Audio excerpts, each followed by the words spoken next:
This is the Barbecue Central Radio Show, recorded December 13th, 2011.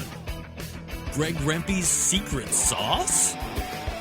The Barbecue Central Radio Show is being brought to you by The Barbecue Guru, the original creators of automatic temperature control devices, now offering 4 different models for you to choose from. Rest easy knowing that The Barbecue Guru is controlling your pit temperature so you can get on with your life. Visit bbqguru.com or call 800-288-GURU for more information. And by Fred's Music and Tasty Licks BBQ Supply, your online barbecue and grilling superstore. From cookers to grills, wood chips and chunks, and everything in between. Also be sure to try the Tasty Licks barbecue brand of rubs and sauces. Check Fred out online at tastylicksbbq.com.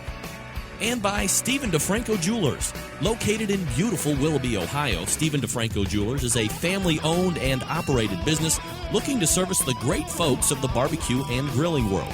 Get free shipping and big discounts by mentioning my name and the term Barbecue Brother. Check out their inventory by visiting StephenDeFranco.com. And by Butcher Barbecue, with 30 years of experience in retail, wholesale, meat markets, food service, and customer service. Using that experience, everything they do and sell at Butcher's Barbecue comes from real-world knowledge. Check out their award-winning spices, sauces, marinades, and injections by visiting butcherbbq.com. Always trust your butcher. And by Draper's Barbecue, a third-generation barbecue company located in western Kentucky between Memphis and Kansas City. Their line of products represents both cities as well as the flavor profiles of Shane's home. Pick up their smokin' sauce and AP rub today by visiting drapersbbq.com. Hi, I'm Johnny Dam, host of the Damage Report radio show. When I'm not falling in love with the First Amendment all over again, I like to sit back, relax, and rub my meat to the Barbecue Central show. And now your host, Greg Rempe. Go, Greg. Yeah, rub that meat. So to get that perfect barbecue, you use wood. Are you sure it's safe? Whatever.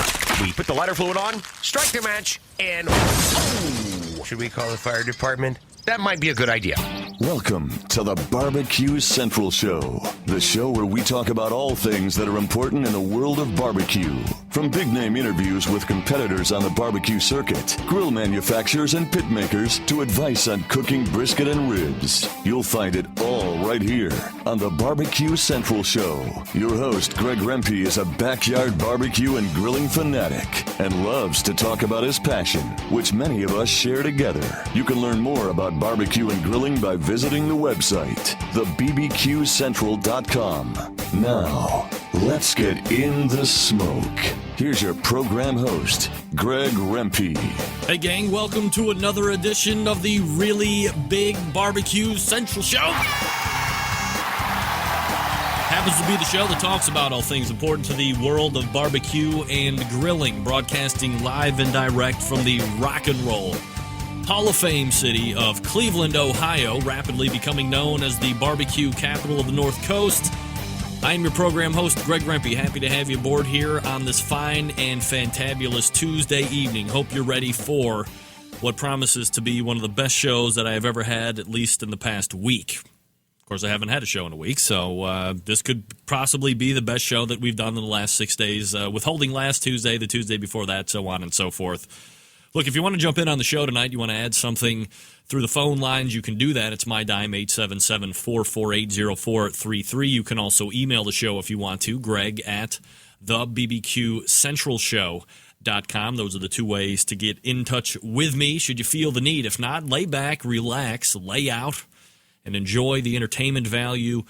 Perhaps even more important than that tonight, the informational value that I will be giving and disseminating during the course of the evening. Not just me, but the succulent guests that I have lined up for you. If you didn't get the newsletter, I believe we might actually be all sold out of newsletter spaces. You've waited too long, you've missed your shot. All 500 spots are now spoken for, and now is really the time we're going to start rolling out discounts. Wanted to wait to get that 500 meter or that 500 mark metered out, and I believe we have done that as of about 3 or 4 o'clock this afternoon. So 500 people are in for a newsletter. If you don't like the newsletter, opt out so people can get in. People want to get in. They want to have these special savings that they're about to see. They want to take advantage of great offers that only the Centralites subscribed to the newsletter are going to be able to get. If you want to try and get on a waiting list or see if some people have attritioned out, you can do so by going to the Barbecue Central Radio Network homepage and then click on newsletter on the right-hand side crawl there.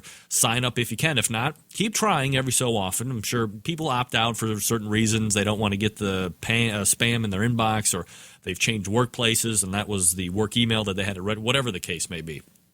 Look for newsletters, and now that we have those 500 spots filled, some special deals are going to be happening with some advertisers and sponsors of the show, and some before anybody else knows it type news being disseminated through that medium as well. Here's what's happening on the show in case you didn't get the newsletter or see it on Twitter or whatever the case may be. Coming up in about 11 minutes from now, he is a regular contributor to the show, a multiple-time author, and somebody who hates liquor with a passion. We know him as the Canadian barbecue and grilling legend himself. Ted Reeder will be joining the show. Love Ted. A lot of people want Ted to run for president. Of course, he can't do that because he was not born here. He does not live here, although he spends a lot of time in the States. So we cannot have Ted for president, much to the chagrin of many people. So Ted Reeder will be joining us. Find out about him, by the way. He's got a lot of great products. He is the master planker. Again, penned a number of cookbooks. We're going to be talking about a couple of different items here tonight. TedReeder.com. That's right, TedReeder.com is his website, so check him out. Coming up after Ted Reeder, around 35 past the hour, the third installment of the 4 horsemen that are running for the KCBS Board of Directors. Jeff Stith will join me on the show to talk about his run. He's the pitmaster of Big Creek Barbecue, and we're looking forward to seeing what his platform is and kind of how that compares and contrasts to his other 3 mates that they're on the ticket. You can find out about the agenda of those 4 by going to changekcbs.com. You can also find out about Jeff and the barbecue team, BigCreekBBQ.com. That's first hour. We'll wrap it up there, and then we'll head into the second hour. First-timer to the show. He is, okay, I'm going to say, I don't know if he's well-known or not, but he seems to have a name. He was recommended by somebody here in the chat room, and he is hailing from the Windy City. No, not Meathead. No, next week for Meathead. First time on the show, Gary Wiviat is going to be joining. Wiviat. We're going to be talking about his website, lowslowbbq.com. We'll probably be talking about his book, How to Master the Art of Barbecue in 5 Easy Steps. He might have some certain opinions on the way things should be for barbecue, traditionalists versus non-traditionalists, all this great stuff. So we'll be talking to Gary Wiviat in about an hour from now. And then we have Robin Lindars, the Grill Girl from grillgirl.com, closing out the show, talking about some do-it-yourself holiday gifts and do-it-yourself holiday recipes. Well, of course, if it's a recipe, you're going to be doing it yourself anyway, but I always love to talk to Robin each and every month, so we'll get her take on how the impending holidays are raining down. So that's what's on the plate for this evening, Centralites. Hopefully you're excited about that. Again, a lot of different perspectives, a lot of different angles that we're going to be following up on tonight, so stay tuned. Again, if you want to call in, you can do it. 877-448-0433 is the number. Greg at thebbqcentralshow.com is the email address. So that's how the schedule is laying out. Hey, special mention to my guy, Phil White. Huntsville, Alabama. What are you doing, brother? Phil, good to see you, and very happy that you are in the chat room tonight. I have no giveaways tonight, Phil. I know you've probably made an appearance to start winning stuff as you normally do, but regardless, happy to have you back in the fold here and in the chat room. John Dawson checking in.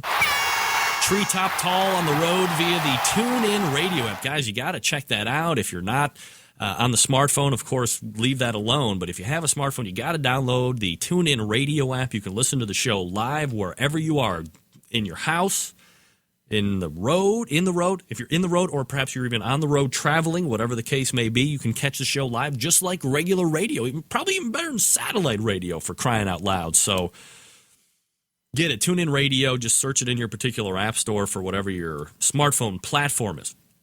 Also, want to give a couple special mentions as well to a guy, boss man at work, Phil.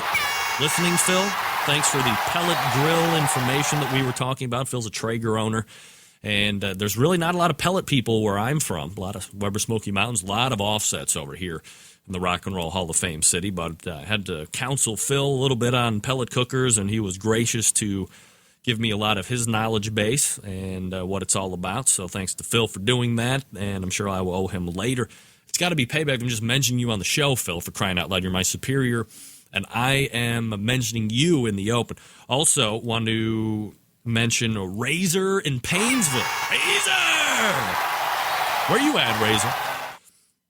All right, let me do this first before we step out of here during the open.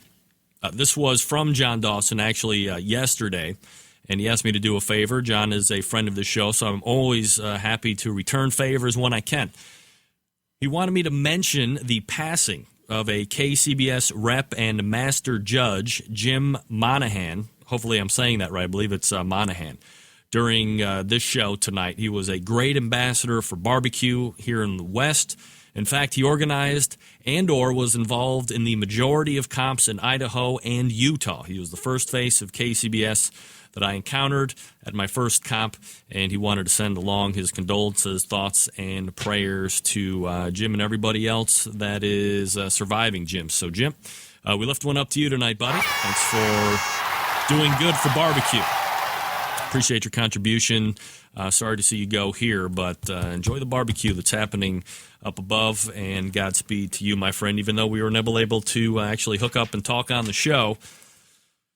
A lot of well wishes, a lot of condolences passed along as well on a number of the other forums. So I just wanted to mention that for John because he's a friend of the show, and we don't like to see anybody that is doing good for the barbecue community pass on before the time, and he was battling some illness and just got the better of him. So we never know when it's our time, folks, so we got to make sure that we are living each day to its fullest and with no regrets. So let's make sure that we're doing that as well.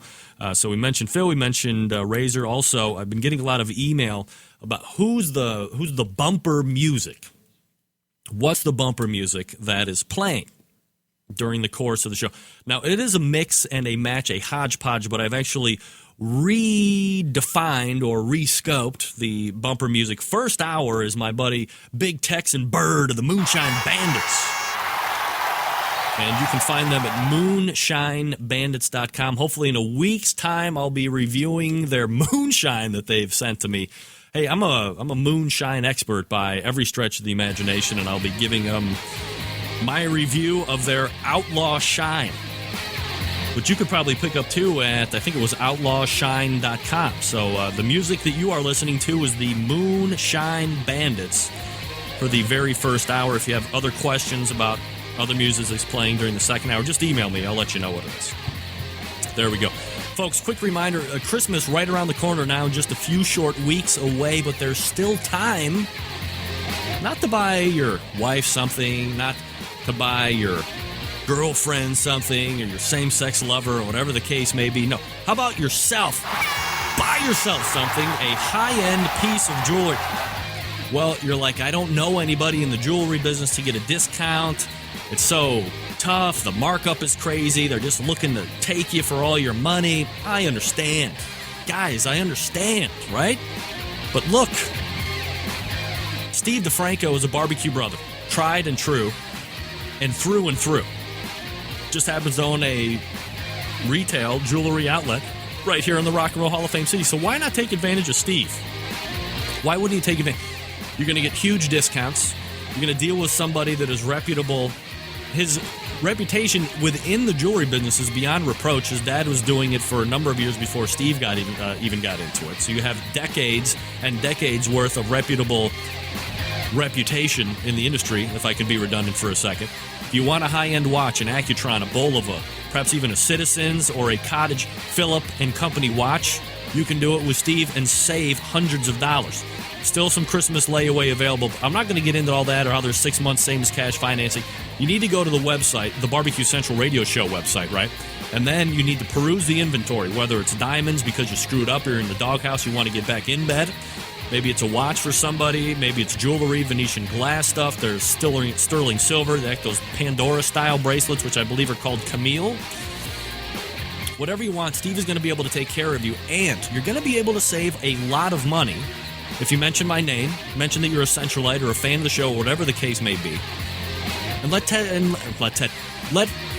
Steve hook you up. StephenDeFranco.com is the website, by the way. You can also just go to the Barbecue Central Radio Network's homepage, click on the Stephen DeFranco banner, and then enjoy the savings from there. Call into that 440 number, ask for Steve personally, and again, tell me you're somebody that just heard him on the show. You're interested in whatever piece of jewelry that you saw, and then you want the Barbecue Brother discount. He's happy to hook up. That's why he advertises on the show. You have a friend in the business and in the industry that few people have. Take advantage of the savings.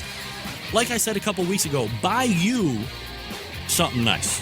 You buy you something nice. And Stephen DeFranco is going to help you do it. We're going to come back with Ted Reeder right after this. Stick around. We'll be right back.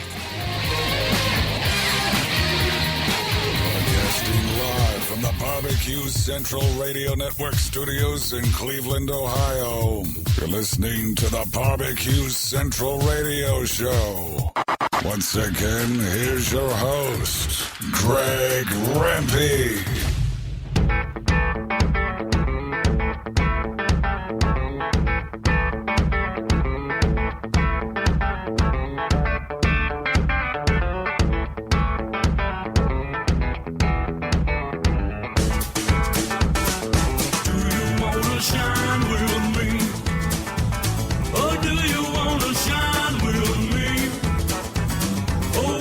We are back 14 past the hour. This is Moonshine Bandits right here, by the way, in case you didn't know. All right, let's go ahead and race over to the hotline. We bring up a true favorite of the show, one of my favorite guys to talk barbecue or hell, just anything. You know him as multiple-time author Ted Reeder. Ted, how are you, buddy?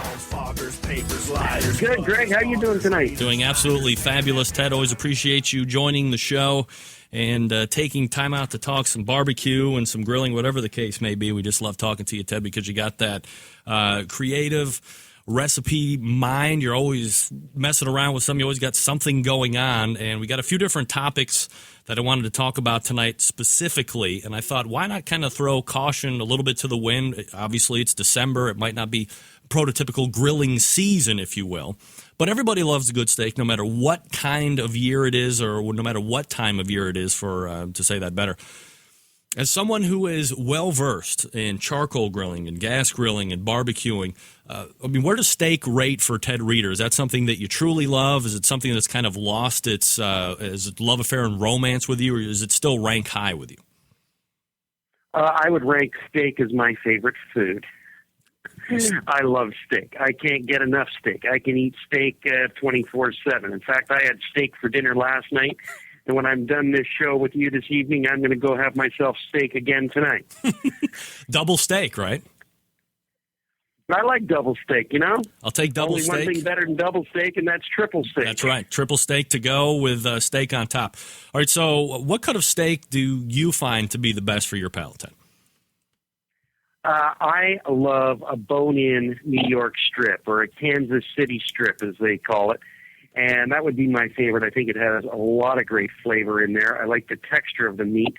But I love steak so much that I can't just say I only eat bone-in strips. I like New York strips without the bone. I like bone-in cowboy steaks or rib steaks. I like beef tenderloin. I like bone-in beef tenderloin. I like flank steak. I like skirt steak, round steak. I like them all. Sirloin steak, hanger steak. Hell, I just love steak. Yeah, you sound like the guy on Forrest Gump who knew everything about shrimp there, Ted, for crying out loud. Now, there's a lot of debate or back and forth with how do you want to prep meat? Do you want to rub it? Do you not want to rub it? How do you find, and I suppose like anything, it's up to individual palates, but how do you like to get your steak ready? Do you rub it down? Do you put olive oil on it? How do you get it ready before the grill? First thing, it's finding the best quality beef. I want meat that has a lot of marbling in it. Rib steak has the most marbling in it, and then you're looking at New Yorks, and fillets, of course, have the least amount of marbling in it. But the fat, that internal marbling, That internal fat is where all the flavor is. That's number one. Number two, I'm about dry aging. I love my steaks to be dry aged so that they get a big, full flavor. I do my own dry aging at home, and I'll usually, when I dry age, it's got to be bone in. So I'll either buy a whole strip that's got the bone in it, like a short loin, and then take out the tenderloin afterwards and keep my short loin and bone in, and then take a bandsaw and cut my steaks after it's been aged. And then same with like a whole prime rib or for making my rib steaks. And I like to age it anywhere between 35 and 45 days is sort of the average. It gives a good flavor. You can wet age if you don't like dry aging. Wet aging is just keeping it in the bag, throwing it in the fridge and let it go for a few weeks. But dry aging builds big flavor. Once I've done that and you trim off the black parts of it and the really hard dry bits, and I cut a nice big steak. I'm a guy that likes a 2-inch thick steak minimum. And the reason I like that is a 2-inch thick steak, less chance of screwing it up on your grill. And you don't have to eat that as one big steak for one person. You can slice it thinly after it's cooked and serve it up. Now, what do you mean? What do you mean, Ted? Let me interrupt for a second. But what do you mean by less of a chance of you screwing it up? What does that mean exactly? Well, if you have a thin steak and you throw it on a very hot grill, and someone distracts you and you're not paying attention, you can overcook it very quickly. With a thicker steak, less chance of overcooking it. So you can put it on. You can let it cook. You can sear it. You can move it to the side. You can close the lid. And we'll get into the method that I do for when I cook a steak in a moment. But it comes down to once I've got that steak that I want, it's about, first off, I always like my steaks grilled over charcoal. They offer the best flavor. That's number one. Two, when it comes to seasoning steaks, I'm a very simple guy. I like salt, and it's usually kosher salt, freshly ground black pepper, and a little bit of garlic, but mostly it's just a little bit of salt and pepper. And I rub that into the meat right near before it's going to go on the grill. I also like my steaks to come up to room temperature. I don't like to put a cold piece of meat on a hot grill. I like it to be nice and already at room temp before it hits the hot grill. Makes the steak just relax a little bit more. Do you have a specific time frame on how long you leave it out before it goes onto the grill to get it to that room temperature style? Usually about an hour, hour and a half. Wow. About an hour and a half. And it also depends on the time of the year. So in the wintertime, I'm keeping it inside the house. In the summertime, it takes a little bit faster. You've got to adapt to the weather. There's a couple different methods that I do to cooking a steak as well. One, I like the direct method, straight on the hot coals, over the hot coals, sear it, pull it off when it gets to the level that you like, let it rest for about 5 minutes, and then eat it. Secondly, I actually like to take my steaks and bury them in the coals. So you get your charcoal white hot. You make a little well into the charcoal. You place your steak in that charcoal. You cover it completely with hot coals. And you let it cook. And for a thick steak, 2 inches thick, I like it in those hot coals for about 12 minutes.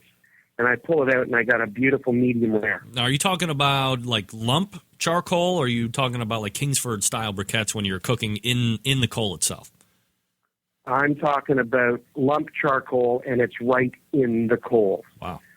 There's a recipe I have in my cookbook, Napoleon's Everyday Gourmet Plank Grilling, and in there I've had that steak where there's photographs of it that's buried in the hot coals. Also on my Facebook at Ted Reader, if you go through my photos, you'll see some in there as well. Ted, let me ask you. And that gives you big flavor. Let me ask you a question, Ted. What do you think the best internal temperature for steak is in order to really provide that juiciness, that succulence, and best taste? Well, it depends on the cut of meat. On a rib steak, I believe your internal temperature should be around the medium rare level, which we're looking at about 140 degrees. That allows that internal fat in a rib steak to start to render and flavor the meat. If you cook a rib steak too much into the rare level, it's going to be harder to chew, and it hasn't allowed that full flavor to come through from the fat. A New York strip, I'm a guy that likes it at rare. And when I talk filet, I like my filets blue rare. Because the longer a filet is on the grill, there's not as much fat in there. You're going to dry that meat out. And so for each cut of meat, there's a different way that I like to cook it. I can't just say I like all my steaks rare. It's not true. Some I like medium rare. Some I like medium. Ted Reeder joining us here on the show. Again, you can find him at the website, tedreeder.com. Also on Twitter as well, at Ted's BBQ World, if you want to follow his tweets. Ted, recently, and I saw maybe a few other blogs talking about this in the last few weeks, is flipping the meat 7, 8, maybe even 10 times during the cook in order to slowly warm that center up, providing a nice even color internally. That's kind of really the first time I've ever heard of this. I have heard Meathead Goldwyn talking about sous vide and John Dawson talking about redneck sous vide or whatever the case may be. Have you ever heard of these multiple flippings in order to kind of bring that internal temperature up slowly, kind of flipping every 30, 40 seconds? I think you're messing around with the meat. If you're using a great quality piece of beef, you don't need to be touching it. You don't want to mess with it. When I cook a steak at home, I sear it over very, very hot coals. I throw it off to the side indirect. I close that lid. I set my timer for 12 minutes if it's a 2-inch thick New York, and I go have myself a beer. And that's all I do. I don't push it. It gets seared. It might get a twist so that I can get a nice X mark or diamond mark. It gets flipped once. It gets moved to the side. I close the lid, and I don't mess with it. And when it comes off the grill, it has to be allowed to rest. That way it reabsorbs all that fat and all those juices so that when you slice into it, you don't have a plate full of juice and blood. Do you have a suggested wait time or a rest time that you like to see? 5 to 8 minutes is good. All right. You know, on a prime rib, if you're doing a whole prime rib, let's say you're roasting it or smoking it, you really should let it rest probably a good 10 to 15 minutes. Ted Reeder joining us. Go ahead. No, go ahead. Finish that up.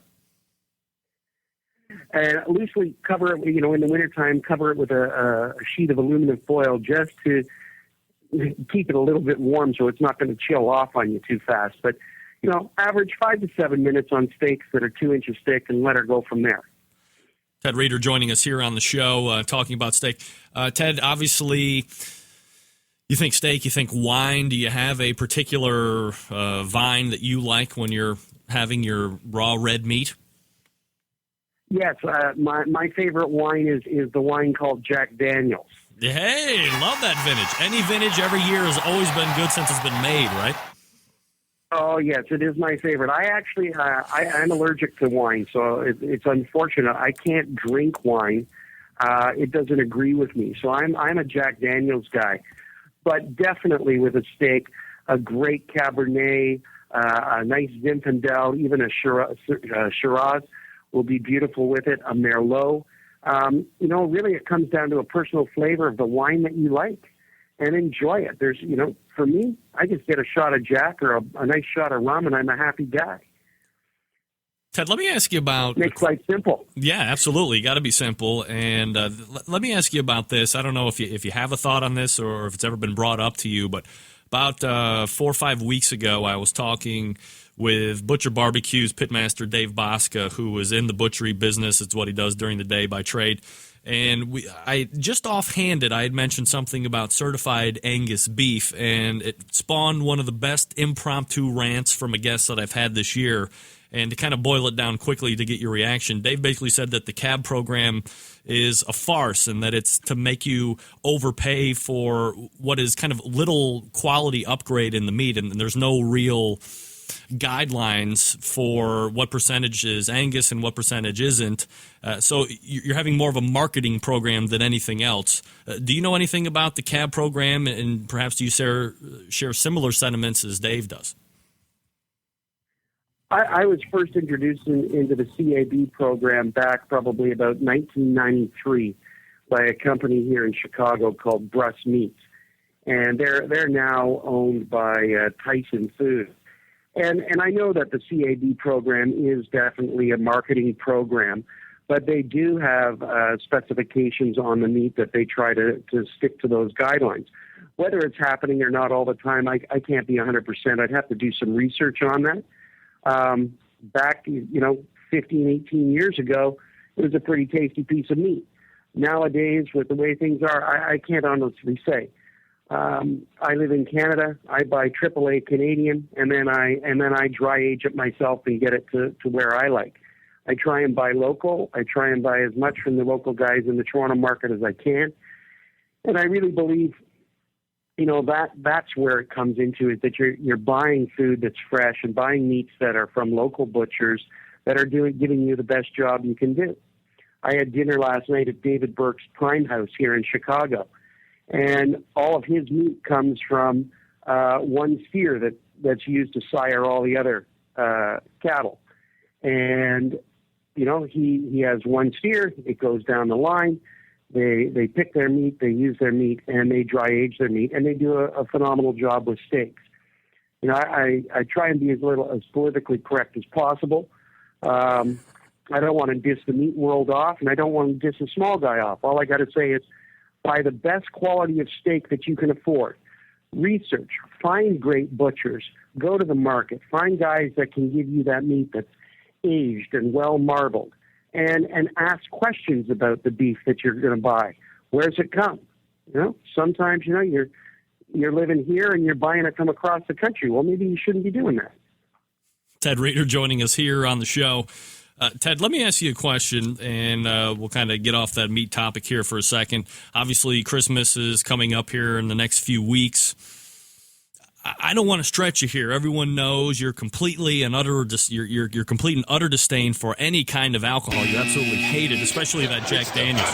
It's been well documented on this show, of course. But is it possible for you to put that off to the side, even just for a few moments, and share perhaps one or two holiday drinks that will help festivize this holiday season? Definitely. One, the new Honey Jack, and not just to talk Jack, but I got to say, the new Honey Jack mixed with eggnog is a delicious treat. And if you warm the eggnog up just a little before you put in the Honey Jack, even better. Number two, my new favorite drink is Bacardi Rum has come out with this thing called an Oak Heart. Bacardi Oak Heart, which is a spiced rum. And on the label, they say the word smooth. And I got to tell you, it is smooth and delicious. For me, I like to put that bottle in the freezer, and I like just to do shots of the Oak Heart spiced rum. But it's always great. Try this with root beer. And make yourself a holiday root beer float. It's not for the kids, it's for the adults. But you can do little shooter glasses with the Oak Heart, add some root beer, and if you wish, top it with a scoopful of ice cream, vanilla ice cream, and you do little shots of that. And it's kind of fun and funky. Ted, are you a fan of eggnog? I've never had it. I've always been somewhat standoffish on it because it has the word egg and it's kind of creamy. Something about it that freaks me out altogether. Is that something I just need to get over and suck it up? Yeah, you should get over it. Go to Starbucks and get yourself an eggnog latte. And if you can get through that one, then you should be able to add some booze. It only makes the eggnog taste way better. Now, the liquor in eggnog, the classic eggnog, obviously has some type of a liquor. Is that vodka or is it rum, or what is supposed to go in there in the traditional sense? Rum and eggnog is very traditional, as well as brandy and eggnog or cognac and eggnog. I don't really go for the white liquor in things like that. But if you want to make a fun martini, iced vodka where you put that bottle out in the snowbank, right? Take some ice wine, which is a Canadian thing, but if you can get a nice bottle of ice wine, and this makes beautiful ice wine martinis. So you drizzle a little ice wine in your martini glass, you pour in the chilled vodka, all right? Throw in a couple of raspberries or really good, the high quality Bing cherries that have been soaked in a little bit of liquor, and that makes, or even some fresh raspberries, and an ice wine martini is, well, it's like a Canadian thing. It's pretty tasty. Ted Rader joining us here on Ted, could I make an argument that if you use the word martini, gin has to be in it, or is that just me? Well, if you like gin, go for it. My philosophy is life is too short to complain about what other people are doing. You should just have fun doing what you like to do. For me, I've got a new book coming out next year, and in it I've made a smoked ice martini where I actually smoke a big block of ice and then filter it after it's melted down, and I picked up the smoke flavor into it, and then I make ice cubes with it. And so you get ice cubes that have this smoked ice flavor, and then you put that in and make yourself a martini. So you get a smoky ice martini and serve it with a little slice of bacon. Oh, man. I mean, it never ends with Ted Reeder. I swear to God, the mind is boggling for me when it comes to what you can think of next. I just like to have fun, and you know, I guess I learned it a little bit from my grandfather and my dad. Life is too short for anything bad. Diva Q always said, life's too short for bad barbecue, and I would agree with her. But life is too short for anything bad. It's just about getting out there and living it, and me, I like to live it at full throttle. I don't like to mess around. I like just to go out and have fun and enjoy life and create good food. And really, it doesn't matter if you're eating a burger or you're eating a can of Spam or you're eating a beautiful steak. Just make it taste good. Whatever it is, put your heart and soul into it. It's going to go into your body. You're going to enjoy it. Make it good for yourself. We're talking with Ted Reeder. He is a world record holder for the largest hamburger, a multiple-time author with 2 more books due out next year, if I'm correct. He also holds a barbecue grilling classes. He's a consultant for a number of the big food conglomerates here in North America, and obviously a regular contributor to this here barbecue and grilling show. Teddy, if I don't talk to you between now and then, hope you have a great holiday, and I'll be looking for you next month, buddy. Merry Christmas and happy holidays to everybody out there. Make sure over the holiday season, 1, you're being nice and careful, and 2, cook something delicious. Have some fun with your friends and family, because truly that's what it's all about. And I toast everybody out there that's in the barbecue world. Cheers. I hope to meet you all, and let's have some fun in 2012. All right, Teddy, thanks for coming on. That's my guy, Ted Reeder. Love the passion that he brings to the show, absolutely. Man, smoked ice. Almost seems a little... I guess you got to do it quick, right? Otherwise, it's going to melt. All right, we got Jeff Stith coming up here in just a few short minutes. But let me first tell you about my good friends over at the Barbecue Guru, makers of automatic pit temperature control devices. They have 4 different models for you to choose from. They have the Procom 4 wireless unit. They have the CyberQ 2. They have the DigiQ DX. And now they have that Party Q, which you have to look at. You might want to take advantage of at least 1 or 2. Perhaps you have a couple friends that have bullet-style smokers, or they have the Big Green Egg-style grills or those ceramic-style grills. It starts at $129. It's a self-contained unit. It runs off AA batteries. You're getting about 30, 40 hours during a run on the batteries. It's got an LED readout. You can control the temperature right on the face of it. It installs in seconds. And you can move it from house to house or from competition to competition. It's going to work well with the Onyx oven that they have there that's winning competitions as well. Turning out phenomenal barbecue in the backyard and all over the country at competitions near you and near me as well. You want to visit them online at thebbqguru.com. You can also give them a call, or you can also visit them on the web if you want to check out all the products that they have, because they do have more items than just automatic pit temperature control devices and Onyx ovens. They have a veritable cornucopia of products that's going to make your barbecue and grilling life easier. They got Blues Hog sauce. They got Head Country sauce. They carry slabs and Dizzy Pig rubs. They have wicked good charcoal on tap. If you want it, there's a good chance that they have it, and you're helping sponsor a company that is sponsoring the show. And we certainly appreciate that. Again, the number to call is toll-free 800-288-GURU, or you can visit them online, thebbqguru.com. Bob Trudnick has promised me that they actually have some new products that are going to be coming out this year, and hopefully during the first quarter or so, we're going to be talking to him.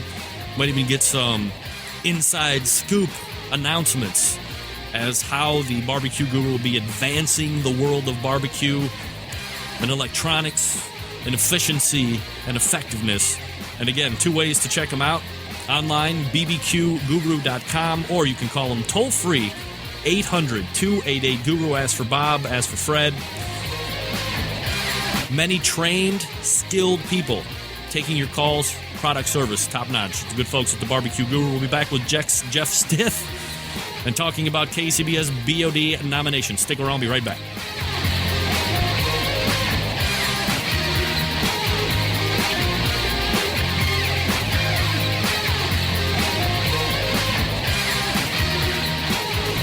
Get in the smoke. Call 877-448-0433 to get on the air.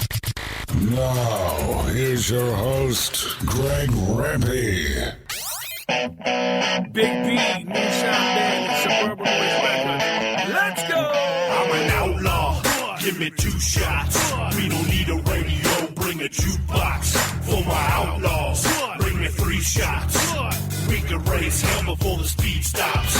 I'm a whiskey drinking SOB. If you don't like that, then you won't like me. I'm an outlaw. Oh, yeah, we're all outlaws up in this piece. That's right. Thanks again to Ted Reeder for joining me. But we'll go ahead and race over to the hotline. He is the pitmaster for Big Creek Barbecue. He is a hopeful for the KCBS Board of Directors. Please help me welcome back in somebody who has been on the show a couple times. Jeff Stiff joins me on the show. Jeff, how are you, buddy?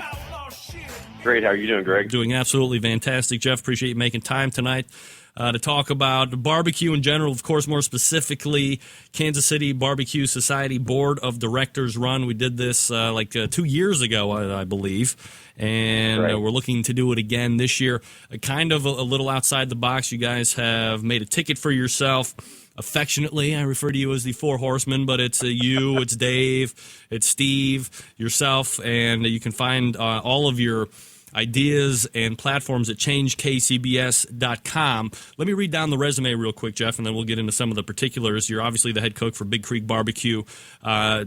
Since 2005, you've placed 5th place KCBS Team of the Year in 2010. You're a certified barbecue judge. You're a contest organizer, co-founder, executive director of Operation Barbecue Relief, former KCBS Board of Directors candidate, as we said, in 2009, member of the KCBS Rules Committee. I mean, you have a breadth of knowledge behind you, which is great. So kind of give us an idea of the platform, of what you're running on, and then we'll kind of dig a little bit deeper into some of these issues. Well, I may be the kindler and gentler Jeff this year. I've seen a lot of improvements, and I think you and I talked about that the last time I was on what's going on the board lately. And they've got a long ways to go, obviously, and it's not that they're doing anything wrong. I'd like to run and be a part of it. And there are some improvements definitely that need to be made, but I believe that Candy has everything on the right track.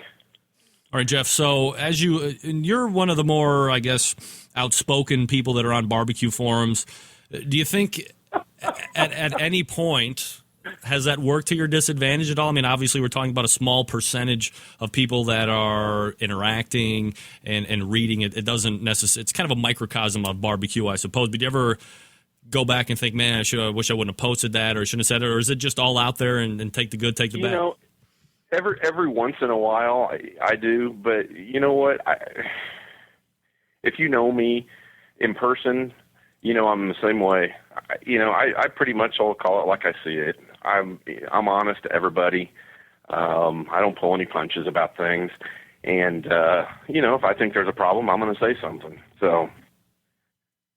Jeff Stiff joining me here on the show. Again, the website for KCBS, changekcbs.com if you want to check it out. All right, Jeff, you get elected. Give me some short-term goals. What would you like to see be addressed first, and then we'll get into some of that long-term stuff.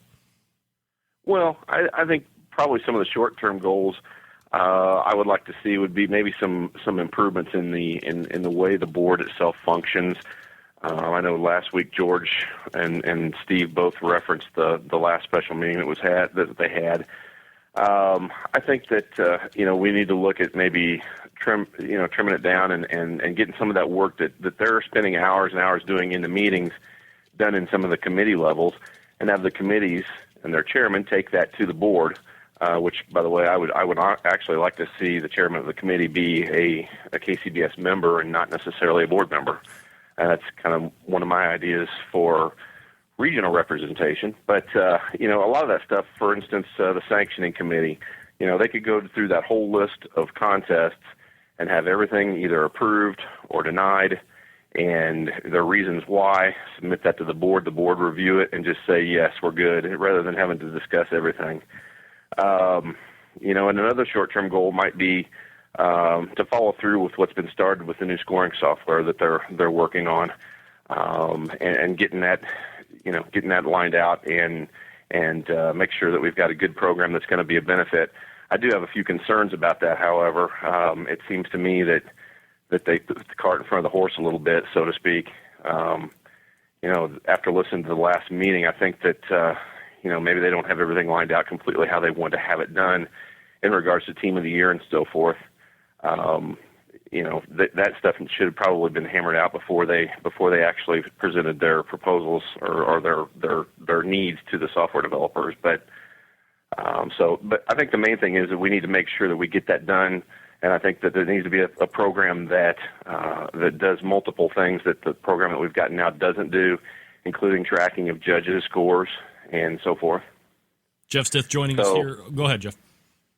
No, I was just going to say, so I think probably following through with some of the things that are currently in place and maybe tweak them slightly, and maybe streamlining the work that's actually done on the board and farming some of that out to the committees and making the committees be able to jump on board and help out and contribute would be some of the short-term goals. Jeff Stith joining us here on the show, talking about his platform on running for KCBS Board of Directors for 2012. Any type of long-term things that you would like to see addressed if you were to be elected, Jeff? Well, I think one of the big things that I know everybody talks about is regional representation, and I don't like the idea of regional representation just to have it, because you might have an area in the country where there's really nobody that really wants to run for the board, but we've got to have a representation there, and then you get somebody that really doesn't want the job. So maybe there's somebody in another part of the country that really wants to do the job and wants to be involved and so forth. And I think that I just think that that's probably not the way to do it. But I think that if you can get the committees involved and make the committees regionally represented, or the committees have regional representation, and draw people from all parts of the country to serve on these committees, I think you're going to get your regional representation that way. But I think that's, in looking at some things, I think that's going to take some bylaw changes, and I think we might have a couple issues there to work on. Another long-term goal might be to work on the consistency of judging. I know I've had a lot of conversations with some judges locally around here that I really respect and their opinions. And originally I was thinking that we need some sort of continuing education for judges automatically. I don't know if that's necessarily the case or not. I think if you have a scoring software in place where you can track what these judges are doing, and then when you see somebody that's consistently off the mark one way or another, even if it's high scoring. I mean, nobody complains about high scoring, but you might get to, the high scoring might be wrong as well. So if you see somebody that's consistently off the mark either way, let them know through the judge tracking program what their scores are. And I think you ought to be able to give the reports to the judges just as we get reports as competitors from our scores after every contest. I think that not necessarily every contest, but if you maybe quarterly look at giving judges a report on how they're doing and how they stack up. I had one judge tell me, we'd love to know how good we're doing out there. I think I'm a good judge, he told me, but he says, I don't know for sure because I never see how I compare to everybody else. So I think if we had a program in place that would allow judges to get their scores and see how far above or below average that they are scoring on a quarterly basis, for instance, I think that would give them some insight into what they're doing. And we could also take a look at judges that are consistently and consistently outside of that norm. Then they have to do some sort of an online continuing education program. I don't think we should just make every single judge out there go through that because there's a lot of really good judges out there. Do you think it would make sense, though, if we're going to start putting criteria and if we're going to start evaluating. I mean, obviously you have cooks that can get punished. You have organizers that get punished. Typically, you don't see anything happen to judges that are scoring poorly, whether it be high or low. If you're not meeting those criteria, should we have the ability to eliminate judges or take their ability to judge out of competitions until they regain some type of correction on that point? Well, I hate to say that because it's all subjective, and I think if you start you've got to have some definite parameters in which you're going to do that if you're going to start. And I don't want to call it punishment. I don't like that at all. I mean, these guys are out there volunteering their time to come in on Saturdays and Sundays and judge our contests for us. And they get to eat really good food, Jeff. I hate to sound like I'm not feeling sorry for them for crying out loud. Heaven forbid they eat good barbecue on a Saturday. Well, yeah, I don't disagree with that either. But you know what? I mean, they get that benefit, but they don't have a chance to recoup their expenses like we as or as competitors do. I don't want to just start throwing a bunch of judges out there and saying, you're out of here, you're suspended or whatever until you get until you figure out that that you need to get your scoring up. And I mean, and then how are you going to do that? I mean, if they're not judging, you can't. They're not having the opportunity to fix the problem. So I think it just has to be the software. You got to be able to do that within the software and track the judges. And I believe that's what the plan is. I'm not 100% certain. I haven't talked to anybody specifically about it, but I believe that's the plan. And just do some online refresher things. I don't think that hurts anybody. I think that it can easily be done, and it doesn't have to be anything elaborate, just something maybe that takes 10, 15 minutes online once a year if there's an issue. If there's not an issue, like I said, we've got some great judges out there that are doing a heck of a good job. And I think we've always got guys that'll complain. I've complained myself in the past, but I think one thing that I've learned, you always hear, cream rises to the top, and I mean, if these guys out there that are, the top echelon teams in the nation are continually doing well, there's something that they've figured out.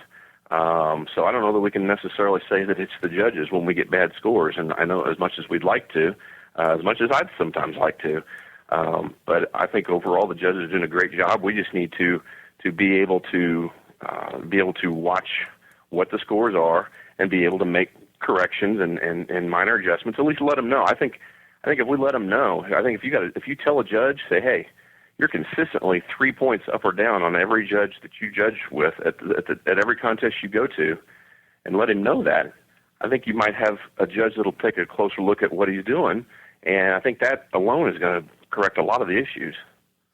Jeff Stith joining us here on the show. Jeff, just got a couple minutes left here, so let me ask you this question. And this really has nothing to do with inner workings or whether you think the board is running one way or the other, but it's kind of an issue, at least in my mind, when I found out these numbers towards the end of the show last week. 18% of members turned out to vote last year, Jeff. That's like 2,500 of 14,000 members or whatever it is for total membership. Quite frankly, that's horrible. Is there any way that you think – or is there any way that you can add urgency to members to encourage them to get out and vote? And perhaps is there something or some type of onus that can be placed on KCBS that should be encouraging their members to do the same thing to get some type of a better turnout for you guys? Well, one thing that I think we could do is, from KCBS's side would be to send out some emails in the weeks leading up to the election, to when they send out the election or the ballot email. Send out some email reminders saying, in 2 weeks you're going to be receiving the ballot. Don't forget to vote.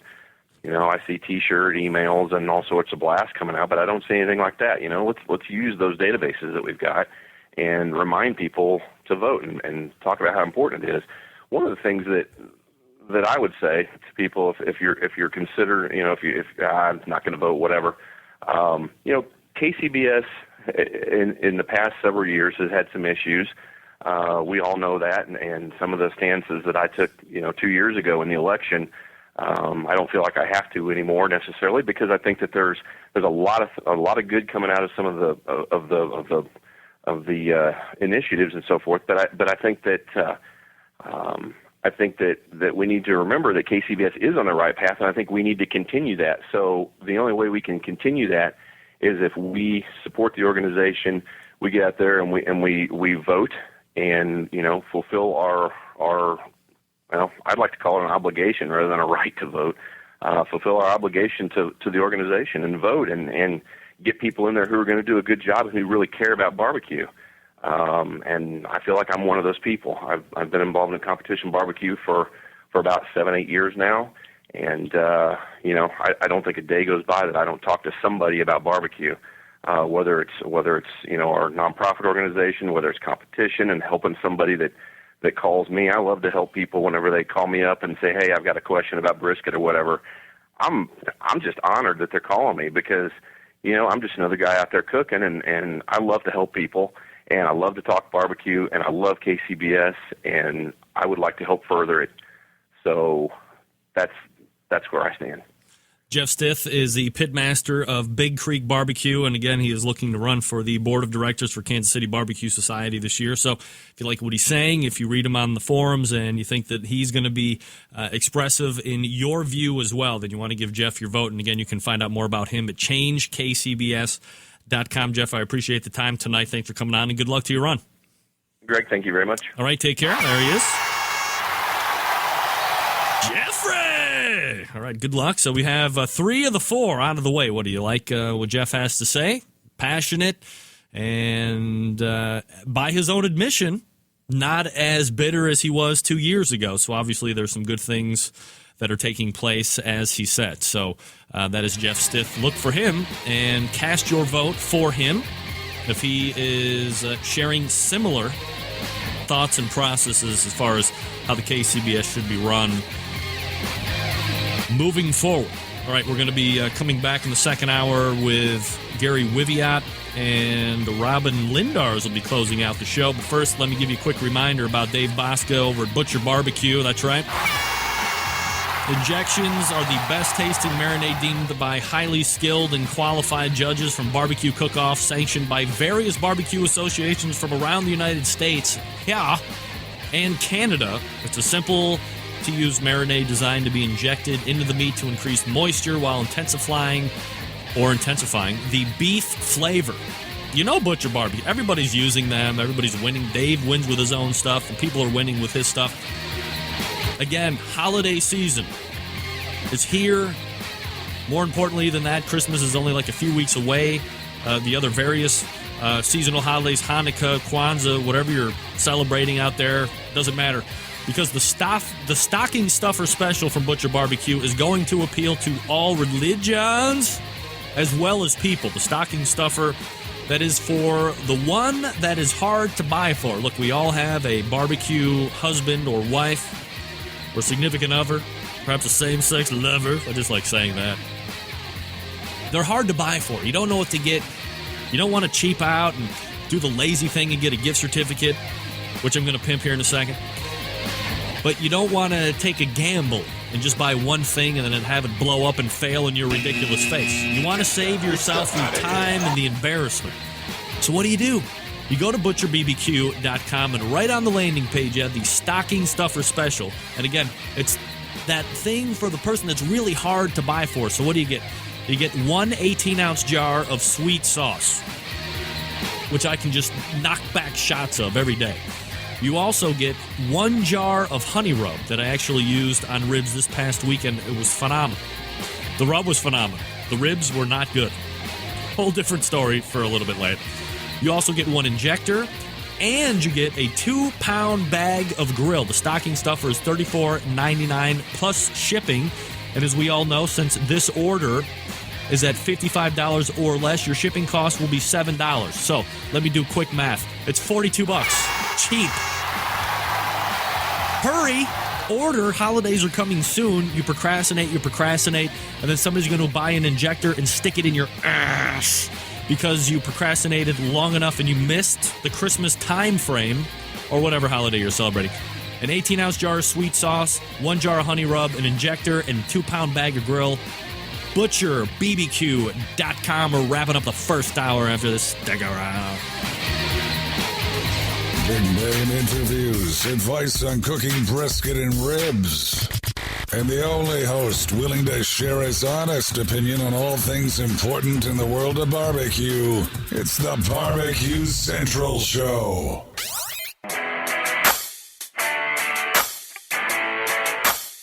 Who would have thought this music thing was going to go this far? I never asked for this. I never asked for this fast living, the women, the whiskey, craziness. There's whiskey in my soul. Hey, Bert, let's go. I've been drifting down that open highway, finger in the air, cause I do things my way. All right, we are back. Thanks again to Jeff Stiff for joining me. You like Jeff? You like what he's got to say? You want him to represent you and your views in KCBS? You got to get out and vote. I mean, 18% is freaking ridiculous. KCBS membership? You should be ashamed. Big stuff out of here. 18%. 2,000 people out of 14,000 have control in their hands. You can't be happy with that. I agree. Email blasts. It can't just go out in that bullshit. It's a piece of paper. It's a from what I read on other barbecue forums, perhaps it's not even up to date. You're getting November's issue in December. So a little technology goes a long way. Posting on kcbs.us. Was kcbs.com gone? .us, of course, is not a very good idea. I hate to say it, kcbs.xxx would have been a better idea and more of a destination. .us is lame.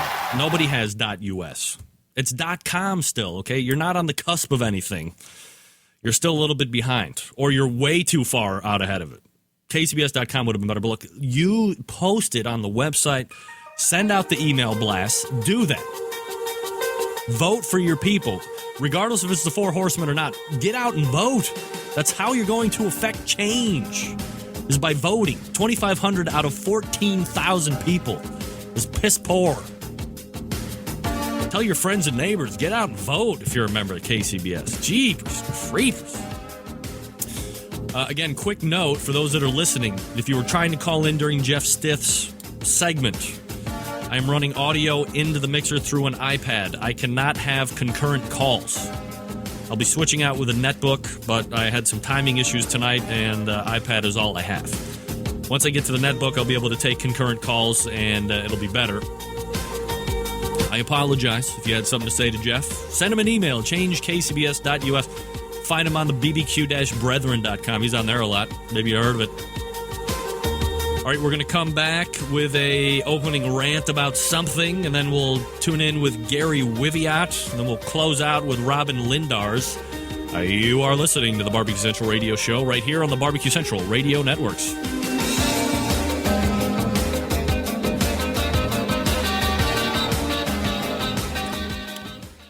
This is Bobby. And this is Jennifer. And we're from Cleveland, Ohio. And you are listening to the Barbecue Central Show. From my heart and from my hand, why don't people understand my intention?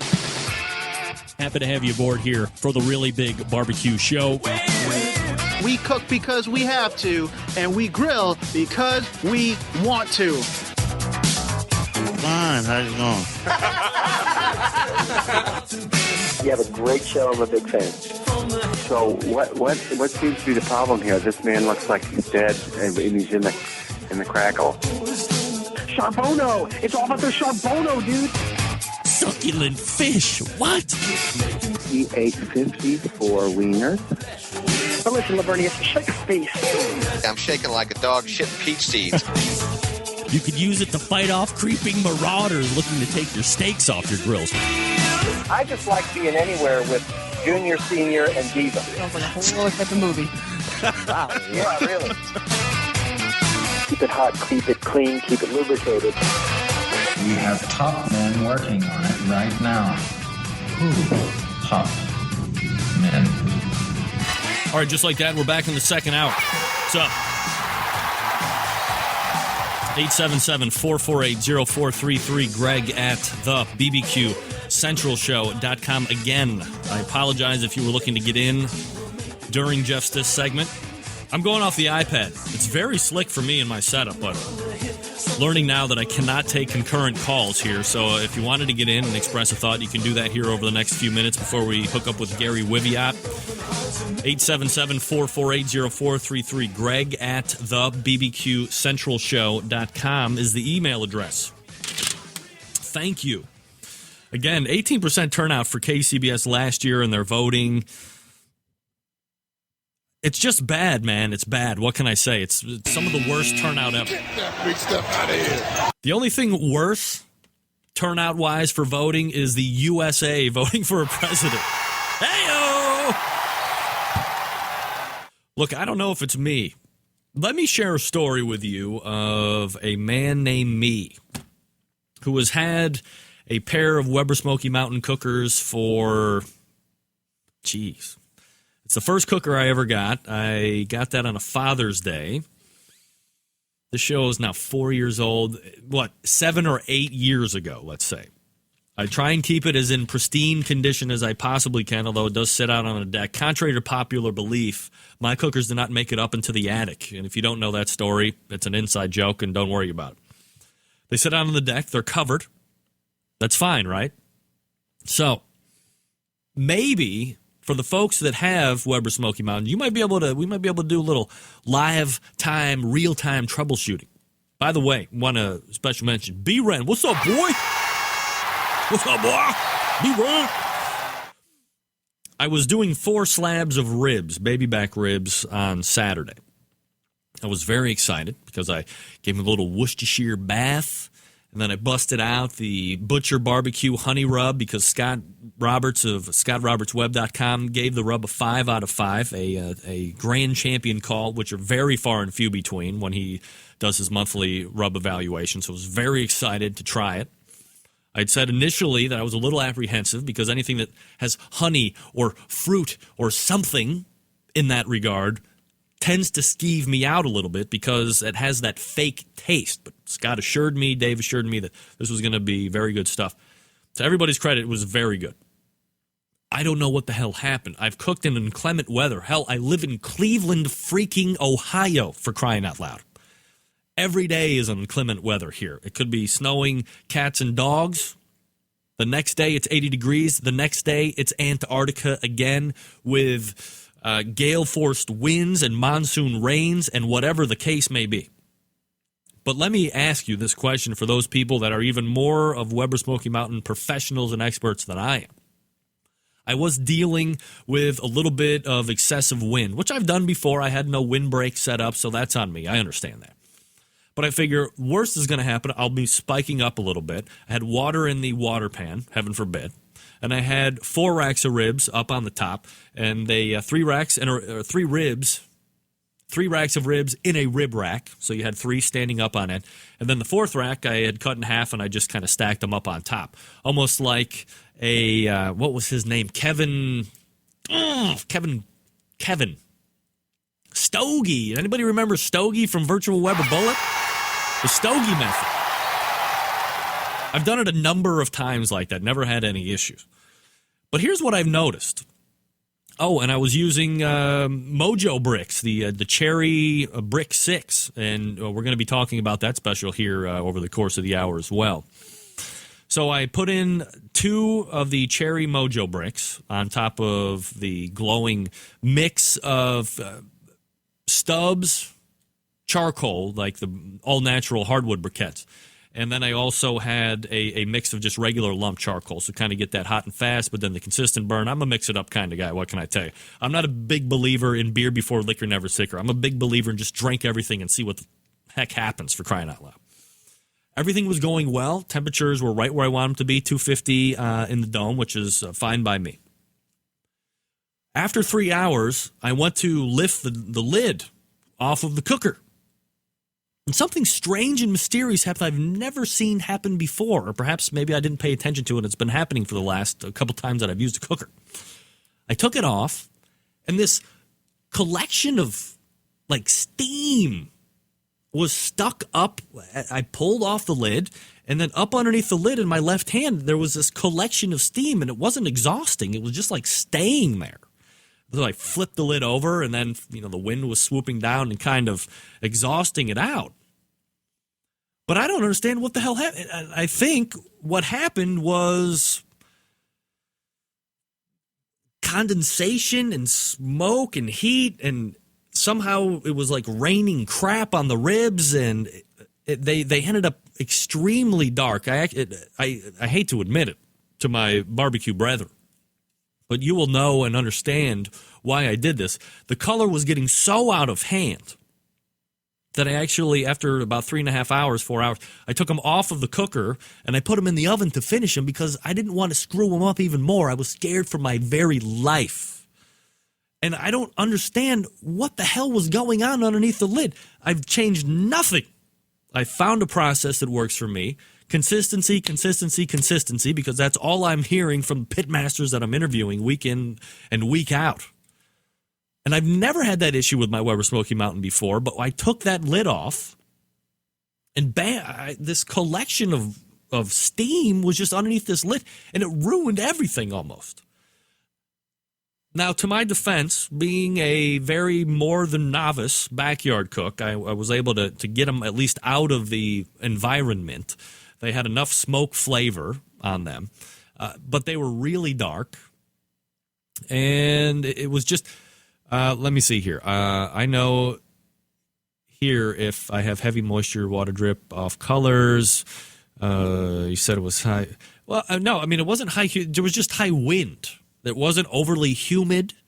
And I mean, I've operated with water in the water pan for years and never had this happen. In worse weather than this. I mean, it was maybe 35, 38 degrees, so not excessively cold. I've cooked in much colder. I've cooked in much windier.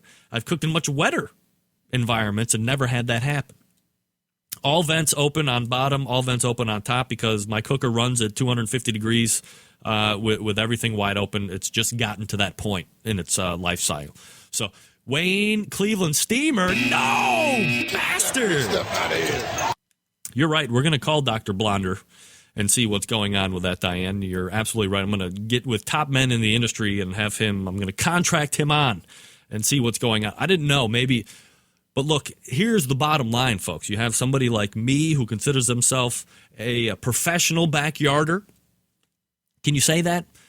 Who has cooked billions of pounds of ribs before and never had any issue, but you got to be on top of the game. You got to know what's happening. And this is something that I didn't know about my cooker. And it almost ruined it for everybody. Luckily, I was able to save at least a couple racks, but they were really dark. And the taste was still okay. But these things happen. What's the worst thing that came out of this? Maybe there's a problem with my cooker. I don't know. The worst thing that came out of it is I was able to eat some fairly decent ribs on a Saturday with my family. Worse things can happen. Worse things can happen, and I'm always a big proponent of that. Maybe I'll just dump the water out and I'll go back to sand. Maybe I won't use anything in there. Quite frankly, I think the way my cooker has sealed with all the grease and all of the fat that is collected in it over the years, it might have kind of insulated itself where I don't need that heat sink anymore. It's just not going to get any hotter than 250, 260 degrees. I mean, obviously, I could get it rip-roaring if I wanted to, but wide open with the top dome wide open, I don't ever reach anything hotter than 260, 265 degrees, which is fine for me when I'm barbecuing. Pork butts, briskets, ribs. I'm not worried about being in that 225 or anything like that. So thanks for listening to me. The Mojo Bricks worked very well, and the honey rub from Butcher's was absolutely fabulous, even in its darkened state, which was my screw-up and not the rub. So, take it for what it's worth. Your backyard professionals screw up every once in a while as well. All right, we are going to be joined by Gary Wiviot here in just 3 minutes. But before we do that, look, I've said it 3 or 4 times already. Christmas is here. Hanukkah is here. What's the other one called? Damn it. What's it called? Oh, Kwanzaa is here, okay? Hurry. Look, a lot of us don't have the luxury of being around an area that has a lot of barbecue and grilling stuff where we can just drive to, we can test it out, we can check it out, see what's happening with it, and decide hands-on if that's something that's going to be good for our particular barbecuing significant other, whatever the case may be. But we want selection, right? We want somebody that stocks the stuff, and we want a deal, most importantly, over the top of all of that. Somebody who's reputable. This is going to take our money and then tell us to go blow it out our ass when we look for our refund because we realize that after however many months, this transaction is not coming to fruition, and quite frankly, we've had enough of it, and we would like our hard-earned dollars back, young man. Fred's Music and Tasty Licks Barbecue Supply is here to help you out, okay? Let me tell you, Tasty Licks Barbecue Supply, let it simplify your holiday shopping. Gift baskets now available for your favorite barbecue chef.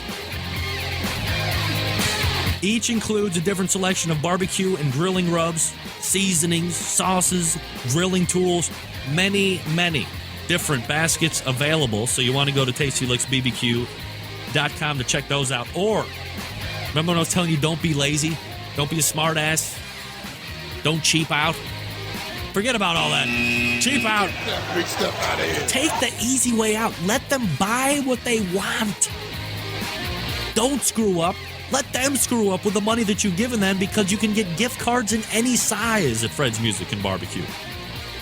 Also, March 10th and 11th, 2012, a two-day competition barbecue school presenting Todd Johns from the Pork Pullin' Plowboys.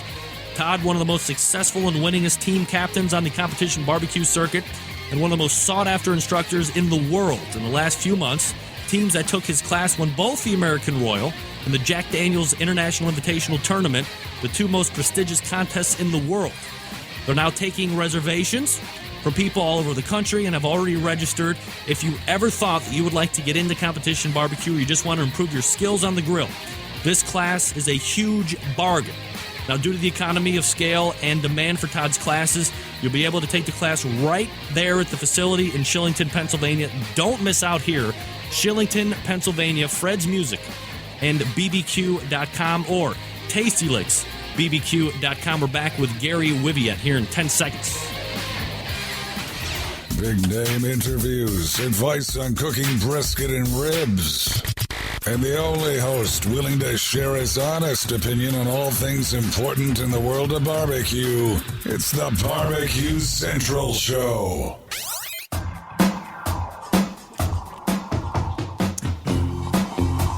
All right, we are back waiting on Gary Wiviat. Yeah, if you're going to be in Shillington, Pennsylvania, or you were looking to take a class, Todd Johns, Pork Pullin' Plowboy, certainly somebody you're going to want to take a look at as well. Value in that class, just like Dave Bosca's class, which is now sold out. Dave, yeah! He's a witch, man. People looking to take his class all over the place. All right, let's race over to the hotline. And we bring in first-timer of the show, Gary Wiviat. Gary, how are you, buddy? I'm terrific. How are you today? Doing absolutely fabulous, Gary. Thanks for asking, and appreciate you making time for the show tonight. Gary, lots of different places that we could go with you, obviously well-known in the industry for having a lot of different opinions. You've penned a book as well. For the people that might not know Gary and be as intimately familiar with you as some folks, a little background about yourself and how you got involved in this whole barbecue game. Well, it's a hobby gone wrong, like a lot of barbecue guys. About 18 years ago, my wife gave me a smoker with the idea of a few ribs and occasional smoked salmon, and I just went dog nuts and started cooking 3-4 times a week in winter, spring, summer, and fall in Chicago, which isn't always that pleasant, and just became a hobby that I loved. And we'd have people over, and I would cook, and we'd make pulled pork, and people bring wine, and they'd all say they had a really enjoyable time. Then I went on a barbecue tour to the Hill Country in Texas, and I had some brisket at Cooper's in Llano, which is where God goes when she's in the mood for brisket. And I had this epiphany that everything I knew about barbecue was wrong. It wasn't about forcing the smoke in it. It wasn't about the sauce that I put on it. Cooper's was cooking. It was about nuance and interplay and letting the meat speak for itself and the wood and the meat becoming a team. So I started cooking completely differently when I got home. And people went from saying, "Gee, Gary, we had a nice time at your house," to, "Gee, Gary, how did you do that?" Which is a huge shift in perception. So I started thinking about how I did it, and ended up teaching some of my friends and writing out, sending out emails. I taught about 40 of my friends, and that trickled into a website, which turned into a book. And well and slow, Master the Art of Barbecue and 5 Easy Lessons, which is doing pretty well. And, started doing some barbecue consulting, and at the moment I am the pitmaster at a 4-month-old barbecue restaurant in Chicago called Barn & Company. Gary Wiviat. That's it in a nutshell. Wow, Gary Wiviat joining us here on the show. The website, by the way, lowslowbbq.com, where you can also hook up with a copy of that Master the Art of Barbecue in 5 Easy Steps. So, all right, let me cut right to the chase and hopefully not prohibit any book sales, Gary. But, I mean, what are the 5 easy steps? I'm sure there's a lot of people out there saying that there's way more steps involved. It's a bigger process than that. How can you boil it down into 5 easy steps? Well, basically, if I boil down what I'm trying to teach people through the book in a nutshell, I'm trying to teach them fire control. That the key to barbecue is really a good, clean, burning fire. And the 5 steps, the 5 lessons are 2 chicken cooks, a baby back rib cook, a spare rib cook, and a pulled pork, a pork shoulder cook. And what happens is it's a linear progression of difficulty in fire control. So the first couple of lessons, the first lesson I do just a commercial marinade called Mojo Carrillo, Goya. You can buy it at any grocery store. Just simplify it. I have them cook the chicken with this Mojo Carrillo, and I just want them to have success in the first cook. It's a simple cook, and also if you do goof it up, a couple bucks worth of chicken is a lot different than $50 worth of pretty Laurinback ribs. So what I do is I bring them up as far as fire control, time of cook, difficulty of cook, through 5 steps. At the end of the 5 steps, what I'm hoping is that not that so much that they've learned, it's more of a forest for the trees. The trees part is people think they're learning how to cook chicken and ribs and pork shoulder. The forest is, what they're actually learning is to control the fire and how to understand what the fire should look like and how the cooker should smell and how meat should look like when it's done, their preferences. So actually, I do think it's 5 easy, and it certainly is much more complex than that. But to do anything complex, you need to have a good baseline, and that's what I'm trying to do for people is give them a baseline. All right, let me interrupt there for a second, Gary, because one of the things that is jumping to my mind if I was going to be just a beginner, the idea makes sense to me, but what if I have a pair of Weber Smoky Mountains? I might actually ask you a question here in a second about that because I struggled this past weekend on a rib cook that I've never had any problems with. Different question. Let's say I'm just getting into it. There's people that have Weber Smoky Mountain or bullet-style grills. You have the ugly drum-style smokers. You have pellet cookers. And then, of course, you have the traditional offset stick-burning cookers. Are you able to work with all of those styles of cookers, or are you trying to suggest a specific cooker for the beginner and then grow into something else? Well, the book is actually designed, there's 3 compartments to each lesson, and there's 3 different cookers. What I thought were the most popular backyard cookers. A Weber Smoky Mountain, certainly, a terrific cooker, an inexpensive offset-style cooker, which uses wood, and also just a standard kettle grill, which so many people have in their backyards. And each lesson, each cook, is broken down instructionally for all 3 cookers. So, the book deals specifically with the 3 most common backyard cookers available. All right, but so the Weber Smoky Mountain is probably hands down one of the most successful backyard devices or vessels that you can cook on. those offsets that you're probably referring to is probably like that Char Griller or a Brinkman Smokin' Pro. Like a Brinkman Silver Smoker or a Char Grill. You know, Okay. something you can buy for $200 in any big box hardware store. Right, which in my opinion turn a lot of people off to barbecue because they're big drafty pieces of shit. And then you have the Kettle Grill, which of course is the most popular selling item across not only the country but the world. I mean, the Weber kettle is absolutely a phenomenal piece of equipment, very inexpensive, and once you learn how to use it, very effective in cooking a number of different ways. So taking the Versatile is all. I'm sorry, what was that? Go ahead, sorry. No, that's all right. I said yes, the kettle is extremely versatile. Absolutely. So let's take the Weber Smoky Mountain here for a second. Why do you like it, and how are you telling people how to use it, how to fire it up, and what they should be looking for? Well, I like it because, first of all, it's, you know, I'm an urban barbecue guy. I live in Chicago, and footprint's important. So the Weber Smoky Mountain, you can easily jam 50, 60 pounds of pork shoulder in there. Not necessarily recommended right off the kick. It's simple to use with some basic instruction. It's well made. It'll last a dozen years easily.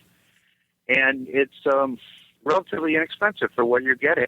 And I think it's a terrific cooker. Weber Smoky Mountain is what I cut my teeth on. How do you suggest people fire it up? There's, I think the instruction booklet comes with it should be probably used to light your first charcoal chimney of charcoals. But is there a particular method or way of firing the cooker that you find to be most effective for beginners? Absolutely, and I agree with you about the pamphlet that comes with it. I think it should be used in your charcoal chimney, the first cook. What I suggest in the book for lesson 1 is to only lump charcoal. I'm a lump charcoal fan, and I use lump charcoal. I put a base about a third of the way into the charcoal grate, the corral, and then I put 3 fist-sized chunks of dry wood, and then I layer the lump charcoal to the top. I start a chimney up, put the chimney on, the ignited coals onto the lump charcoal. I let it catch, and then I add 3 more chunks of wood on top. And then you put the cooker together, you put your meat on, and now, admittedly, in the book, this is a lot of charcoal for cooking a couple of chickens. Mm-hmm. But the lesson really isn't about cooking the chickens. The lesson is about seeing and gaining confidence. So people see that, 6 hours later that their fire is still going and it's still, at temperature, and they haven't had to do much, and the chicken is smoky and delicious without a lot of maintenance. So it's really all about confidence building. And that I found, the initial wood, the wood on top burns down because smoke flavor, then the charcoal burns. Then the second layer of wood catches. It gives you good smoke flavor throughout the cook.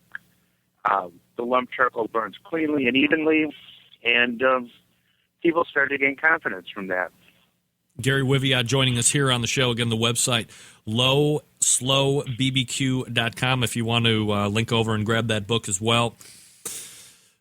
One of the downfalls that I think with the Weber Smoky Mountain is probably the only thing that I could, and even the new ones now have kind of corrected that, is that the older ones, when I was having them, even up until just a couple years ago, had no thermometer that was built in. So you were either forced to drill into your lovely vessel of Weber Smoky Mountainous, which I would never do because I'm not very handy, or you're sticking something down through the top vent, whatever the case may be. How are you telling your students to monitor temperature? Are you telling them to put something down in there? Are you telling them to touch the sides and feel how hot it is and count, or how are you doing it? Well, I'm trying to teach people how to cook reflexively, how to just get an innate sense. And I'm actually not big on using thermometers. And I think that the Weber Smoky Mountain with a full water pan and a load of lump charcoal is going to be right around 240, 250 for the majority of the cook. So I would rather people not focus on that. I don't want them fiddling with events. I don't want them overthinking it. So I'm not big on temperature control. But in the second cook, I have them put an oven thermometer, just a $5 oven thermometer you can get at any grocery store, on the cooking grate, because that's where the temperature should be read. When you're dropping down the thermometer, like a some type of thermometer through the vent, you're reading what the temperature is at the dome, and those aren't really designed to tell you accurate temperature. They're meant to be put into a piece of meat. So I think that people focus a little too much on the temperatures. And also, as far as variations in fire and temperature, I think that adds real texture to the meat. You know, when you have a fire that varies a little bit, you know, you get that delicious bark and you get textural differences in the meat. So I'm not quite as temperature sensitive as most guys. As long as it's in a range, which the Weber Smoky Mountain keeps beautifully, you know, I'm comfortable with them not focusing on the temperature. And you're running the bottom vents wide open all at 100%? Well, yes. I run the top vents wide open. Right. And then I do explain that through the cook as they progress. The two chicken cooks I run all wide open vents. You know, the chicken is not, the protein in the chicken, you know, there's not a lot of connective tissue. It doesn't need to be broken down. So the temperature is not quite as temperature sensitive. When you're cooking ribs or, pork shoulder, it's obviously a little more temperature sensitive. And I have them adjust the vents, but still not focus on the absolute temperature. You know, I like people to have visual clues. Like I say, for example, the pork shoulder. You know, a pork shoulder when it's done looks like an old man. You know, it sort of slumps in on itself and it can't really support its structure anymore. You know, those type of things. Maybe a little poetic for the engineering types out there, but I find it works for the majority of people. I do get some absolute temperatures as far as instant reads in the meat, you know, and I explain about, what you're looking for visually and temperature-wise for end results. Gary Wiviot joining us here on the show. Gary, it seems like a lot of barbecue know-it-alls are located over there in the Windy City. A couple, 2 months ago, I might have had Meathead Goldwyn on, and he did a bunch of scientific research on the stall, which I'm sure you're very familiar with. That's something that happens in the bigger cuts of meat. He had contracted Sure, I call it the plateau. Yeah, plateau, and he had contracted a scientist, and basically, boiling it down, said that the meat was kind of cooling off, almost sweating, and once the sweat was out, the temperature would regain and the rise would continue. Is that something that you believe is what's happening, or do you think that there's a connective tissue breaking down and a cooling down of the meat? Well, as I understand it, and first of all, let me just say I am not Harold McGee. You know, I'm not a food scientist. But I've cooked an awful lot of meat, and I've talked to people who are knowledgeable about this. And as I understand it, what happens is when it hits the plateau, the stall, for however long it's going to stall, an hour and a half, 3 hours, 4 hours, the connective tissue is breaking down, the fat is rendering out, and as that comes out of the meat, it provides a cooling effect to the meat. So that's what I understand to cause the stall. As the connective tissue breaks down, the fat breaks down, and the meat starts to lose structure. So once it comes out of the stall, then it's well on its way to barbecue deliciousness.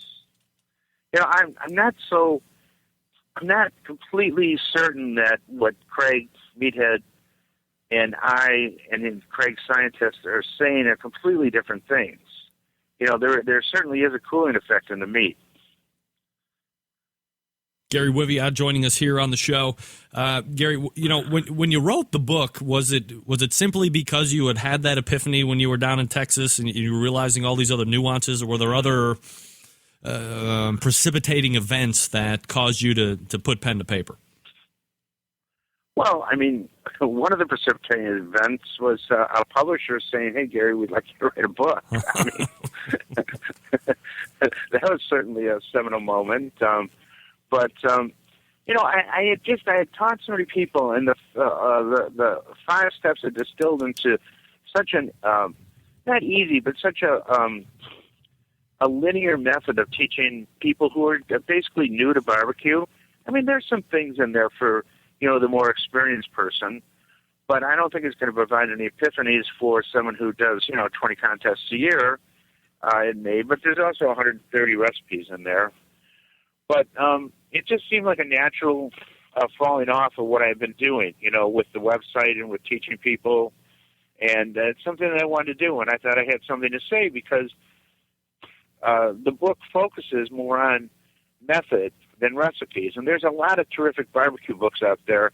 They give you these incredible sounding recipes, and then say set the cooker at 250 for the next 8 hours. And people are scratching their head, well, how do I do that? So my book is more focused on setting the cooker at 250 for the next 8 hours, as opposed to, that's, I think, what differentiates it in the marketplace and why it's still doing well. But I have another book in the works which addresses, a lot of different techniques and meats that aren't addressed, but taken to task by many people for not including brisket in the book. I think brisket's a little more difficult to do than pork shoulder, and pork shoulder is a little more forgiving, so that was the final cook. But, the next book will certainly have brisket and, recipes for salmon and hot smoking and turkeys and, pretty much everything that flies, swims, crawls, and has hooves. Gary, are you a traditionalist in a sense where if somebody told you they were making barbecue on their electric Brinkman or their gas grill, would you some of us in the industry might be known as, let's say, barbecue snobs. Would you turn your nose up at them, or is barbecue falling under an all-encompassing umbrella? Well, in the book I take a tone. Like in Chapter 8 it says low, slow barbecue for the gas and electric cooker, and then they turn to Channel 8 and says, gotcha, no such thing. So, but, the book carries a certain persona of inflexibility, which I think is fun and most people get. But, there's some people who just don't get that, it's supposed to be a fun kind of persona thing. But, no, I'm a practical kind of guy. And I was just in the restaurant I'm at right now, Barn & Company. I just had a conversation with the sous chef about effectively using his electric cooker. I had a 20-minute conversation with him. So certainly I didn't turn my nose up at him. That's what he has. He lives in an apartment building. That's all he can really have. He can't have a live fire. Mm-hmm. So you want to use the equipment that you have as effectively as you can. So on the one hand, yes, I'm absolutely a barbecue snob. And I think everyone should have a cord of wood and a close pit in their backyard. But, on the other hand, I'm a practical sort of person. Gary Wiviot joining us here on the show. Again, the website, lowslowbbq.com. You can pick up the book on Amazon.com or go ahead and visit Gary's site. Gary, appreciate the visit tonight and all the insight. Thanks for doing it, and look for you again soon. All right, thank you very much. You got it. There he is. Gary Wiviot. What do you think? First timer in on the show. Did he bring it strong? Did he not bring it at all? Your instant reaction as I quickly remind you about Draper's Barbecue. Draper's Barbecue, a third-generation barbecue company located in western Kentucky. That, of course, in between Memphis and Kansas City. Shane Draper has created a line of barbecue products that represent both cities as well as the flavor profiles of his home. Draper's Smokin' Sauce is savory with a touch of sweetness and tangy with some heat. Its balanced yet complex blend of spice is at home on the competition trail and grilling on your backyard grills and smokers. Draper's Barbecue also has a fantastically versatile seasoning known simply as AP Rub. The AP, of course, short for all-purpose, as it has great flavor for any protein, but it can also be used on popcorn, French fries, salads, onion rings, soups, chowders, Chex Mix, baked potatoes, even dredges for frying fish and chicken. Your imagination is really its only limitation. AP's Rub's balance of savory, salty, sweet, and heat make it great on virtually anything. Now look, Smokin' Sauce and AP Rub are great products standing on their own 2 feet, but they really shine when they're used together. The mix of these two products will keep the judges thinking about your entry long after they have put it down.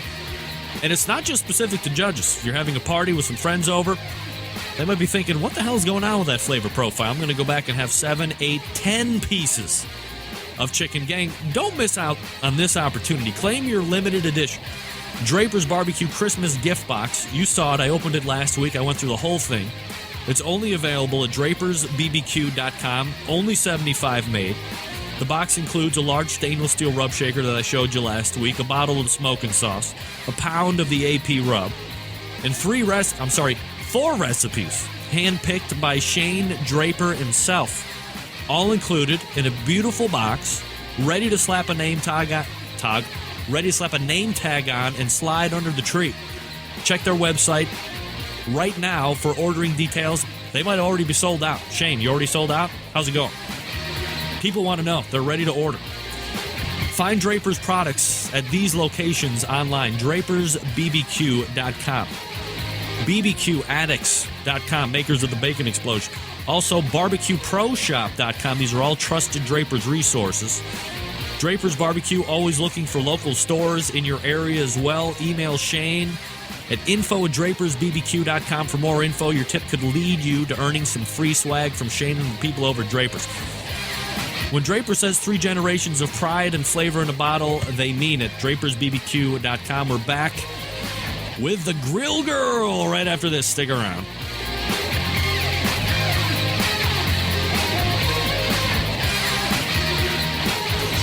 Big name interviews, advice on cooking brisket and ribs.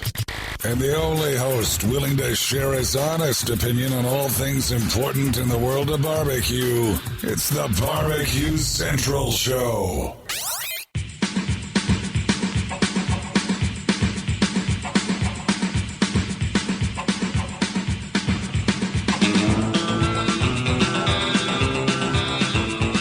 All right, Shane Draper reporting he's got 20 gift boxes left. I'm no mathematician, but he sold 55, so get going. Don't miss out on Draper's gift pack for Christmas. All right, we're going to go ahead and jump right in for a little movie trivia with Robin Lindars. Oh, wait, you're not going to be able to hear it. Sorry. All right, let's welcome her in anyway. It's Robin! Robin, how are you? Hey, happy holidays. Robin, you're not listening to the show at the same time you're talking to me, are you, I bet? No, I thought that would be a bad thing, right? Oh, it's like totally the worst thing ever. I was going to say we could play a little movie trivia if you could tell me the movie that the bumper music I was playing, but you can't hear it because I'm running you through the iPad so that you can really only just hear what's happening right here at the desk. So I apologize for that. The great idea is once again shot down because I'm stupid. Robin, try it next time. Yeah, I'm going to have everything going through another computer next time so you'll be able to hear everything. Robin, of course, is the blogger extraordinaire. You can find her at Grill Girl with 3 R's, grillgirl.com. And we're on tonight because it's kind of been a holiday-themed show. At least a lot of the sponsors of the show are trying to get stuff out that's holiday-themed, and we're kind of staying with that idea with you tonight in your site. You got some cool gifts to buy for the griller or the foodie in your life. What are some things that you think would make great gifts that might be a little bit outside the box or that these foodies or grillers might not be thinking they were going to be getting? Well, as I sent you, I did 2 gift guides this year. I also do a little writing for the alternative newspaper down here. What's alternative mean? It's like the one where they publish things that the other ones won't let them publish. Oh, okay. So, so even in the title, they called it Magic Thermometers, which referred to the Thermapen. But so I did one that's like a bot, things you would buy, and then I did a homemade one too. But I'd say some of my top gifts for the foodies, and a lot of these are things that are on my list. So if my husband's smart, he would be reading it. But number 1 would be a Thermapen because they're just awesome. Yeah. And really, I mean, truthfully, everyone who listens is a barbecue person anyway. They may already have them. But for the person who's kind of getting into grilling and barbecue, it's kind of like the here you are, you've made it gift. Like it's the real deal. And when you pull it out at, when you have people in your backyard or even if you're at your like first competition, it just says, yes, I've arrived. So that would be my first one. And also, FYI, I'm doing a giveaway for a Thermapen starting on Friday. All right. So, all right. So back up for a second. How do you register for that? You're going to need to leave a comment on my blog, and tweeting about it would be beneficial, and also liking my Facebook page would be beneficial. And then I'll pick at random. And whoever wins, it's their color choice, which is cool because they've come out with a lot of neat colors lately, like teal, which I would have picked when I got mine if they had it at the time. So, Robin, let me interrupt here just for 1 second. And this is kind of a message for the person that might be buying the gift. They might have heard Thermapen and how great it is and all this other stuff, and then they see the price tag and they might shit their pants a little. They really need to get over that because, as you said, this is an arrival gift. This is big time, and it's going to last a long time and hugely accurate. It's very accurate, and the guys at ThermoWorks are just good guys. I mean, if anything ever went wrong, they would honor it 100%. But it's a you've arrived. You know what I mean? Kind of like a grill. Like if you started grilling and you bought like a piece of crap at Home Depot, I won't name which ones they might be, and then you moved up to like a Weber, and it was like, all right, I got my first Weber, and then you move up to like something else, like a Big Green Egg. You know what I mean? And I think the Thermapen's like, all right, I'm done playing around with the stuff I bought at Walmart and I want to move up. Absolutely. So another one that this is just like my go-to and for a lot of you guys that are making sauce a lot, and it doesn't just have to be barbecue sauce, but like a marinara or even like salad dressing, or if you like me, I make marinades all the time because I love to stick anything on a skewer. Like John Dawson, you know, my barbecue BFF from Patio Daddio calls me the skewer queen. So I love my immersion blender, which is essentially just a handheld blender, and they're like $30. Right. And you know what's cool about it is you can stick it anywhere. You know, you have a pot on the stove, you can get the blender out. You know, and it's easy, and you can buy the little chopping attachments for it. But it's also kind of lightweight, so it's not going to cost you an arm and a leg in shipping. And it's any foodie would be really excited to get one. And I've seen other grilling or just even foodie guides after I'd done mine, and I've seen it at a lot of other people's guides. So evidently I'm not just the only one that thinks it's pretty awesome. Are you potentially saying that people are stealing off of your list? Well, I saw one published in November before mine, but I did a gift guide last year as well, and I had the immersion blender on that as well. Gotcha. And I gained the immersion blender by marrying my husband. He had one when we started dating, and I kind of took it over. Wow. So who knows you could land a guy with an immersion blender? Yeah, I know. It's pretty cool. Absolutely. It's pretty cool. Another gift item that I think any griller or foodie in your life that would be super excited to receive would be grill grates, the cast iron grill grates. Mm-hmm. Only because, I mean, they really give you awesome char marks. I just think that they, for whatever reason, I think they cook a little more evenly too. I mean, they are cast iron, but the fact that they're interchangeable in the quadrants, like on a kettle, you know, when you're moving your charcoal around, you can pick up the different pieces. Yep. And you may just want to get to one spot. You can just move that one quadrant. And now they've made, you know, even if you've already gotten someone grill grates, now they're making all these cool inserts. Like they have kind of like a wok insert. They have a griddle. So I think that's definitely kind of another you've arrived in the grilling arena kind of gift. So do we have time for a couple more? Or should I move on to my DIY gift ideas? No, you go. Another thing that I think is really cool, and this is something that I've discovered recently because I'm kind of an online shopping addict and I love the internet, is vintage cookbooks. You know, you can spend a fortune buying cookbooks. I mean, I am like a cookbook whore. I'm always buying stuff on Amazon. But, you know, I mean, especially if you have like a Prime membership and you get free shipping, it just makes it almost too easy. Yeah, right. But vintage cookbooks, I mean, I found them for like $4 on a website called Etsy, etsy.com. And this site is all about offering like homemade gifts and crafts and kind of artisanal different things that you wouldn't find in like a lot of different places.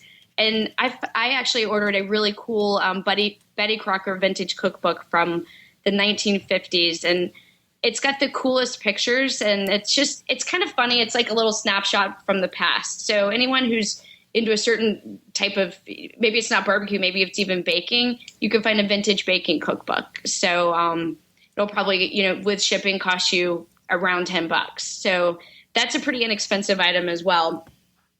Another fun thing that I've come across, which is a fun stocking stuffer, is this new sunglasses line that they make called Bruisies.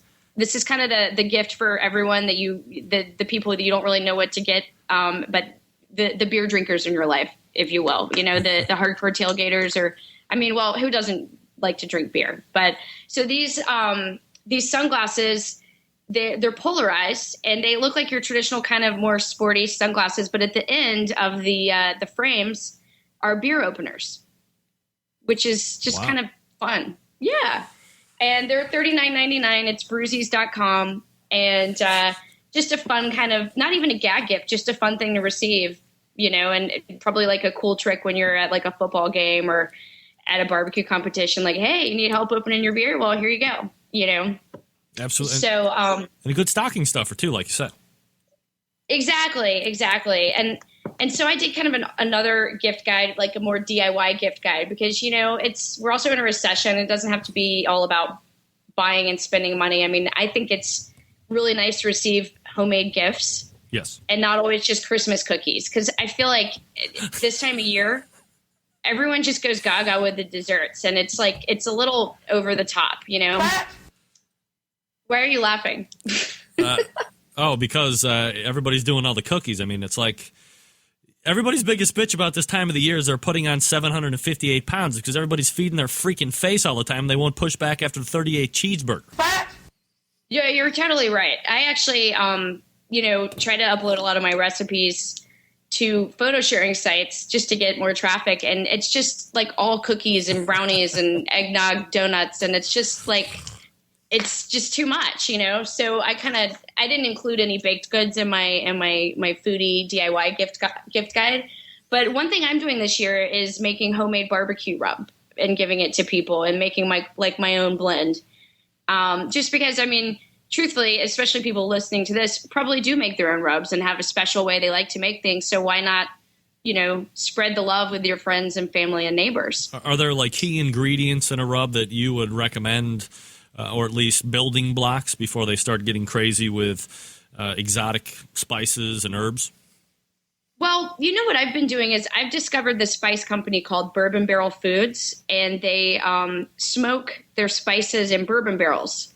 So automatically with the smoke, you're adding an extra, layer of flavor depth. So, but I've been making a smoked paprika dry rub. So I do the bourbon barrel smoked paprika, and then I do, obviously sea salt, peppercorns, and then maybe a little bit of like a brown sugar. Sometimes I'll add onion powder to that, and it makes a really great basic rub. And I bought these really cute, inexpensive tins and just put little labels on it, and it just says Grill Girls Barbecue Rub. And what's nice about it too is the tins are pretty small, so it's not going to cost you an arm and a leg to ship to friends and family. So I don't know. What are your basics for making your rubs, Greg? Oh, are you kidding me? Do you know who the hell I am? My name's Greg Rempe. I have a radio show. People send me their rubs. I don't make shit. I just get to use free stuff and evaluate, and that's always worked best for me, Robin. I got to be honest.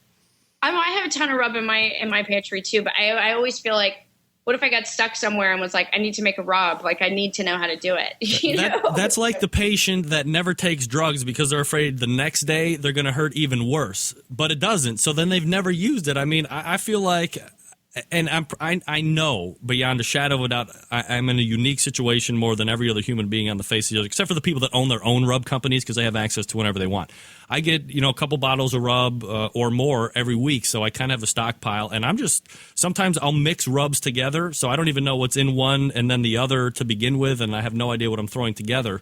But in the hybrid rub. Yeah, but in the very beginning, I was just like a 444 rub that Stephen Reichland used to make out of his barbecue Bible.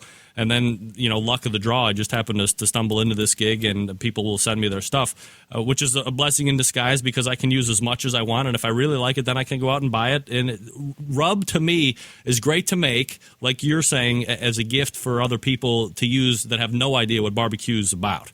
Right. But I love that there's so much good sauce and so much good rub out there where if I don't feel like making my own, I know there's stuff that I can fall back on.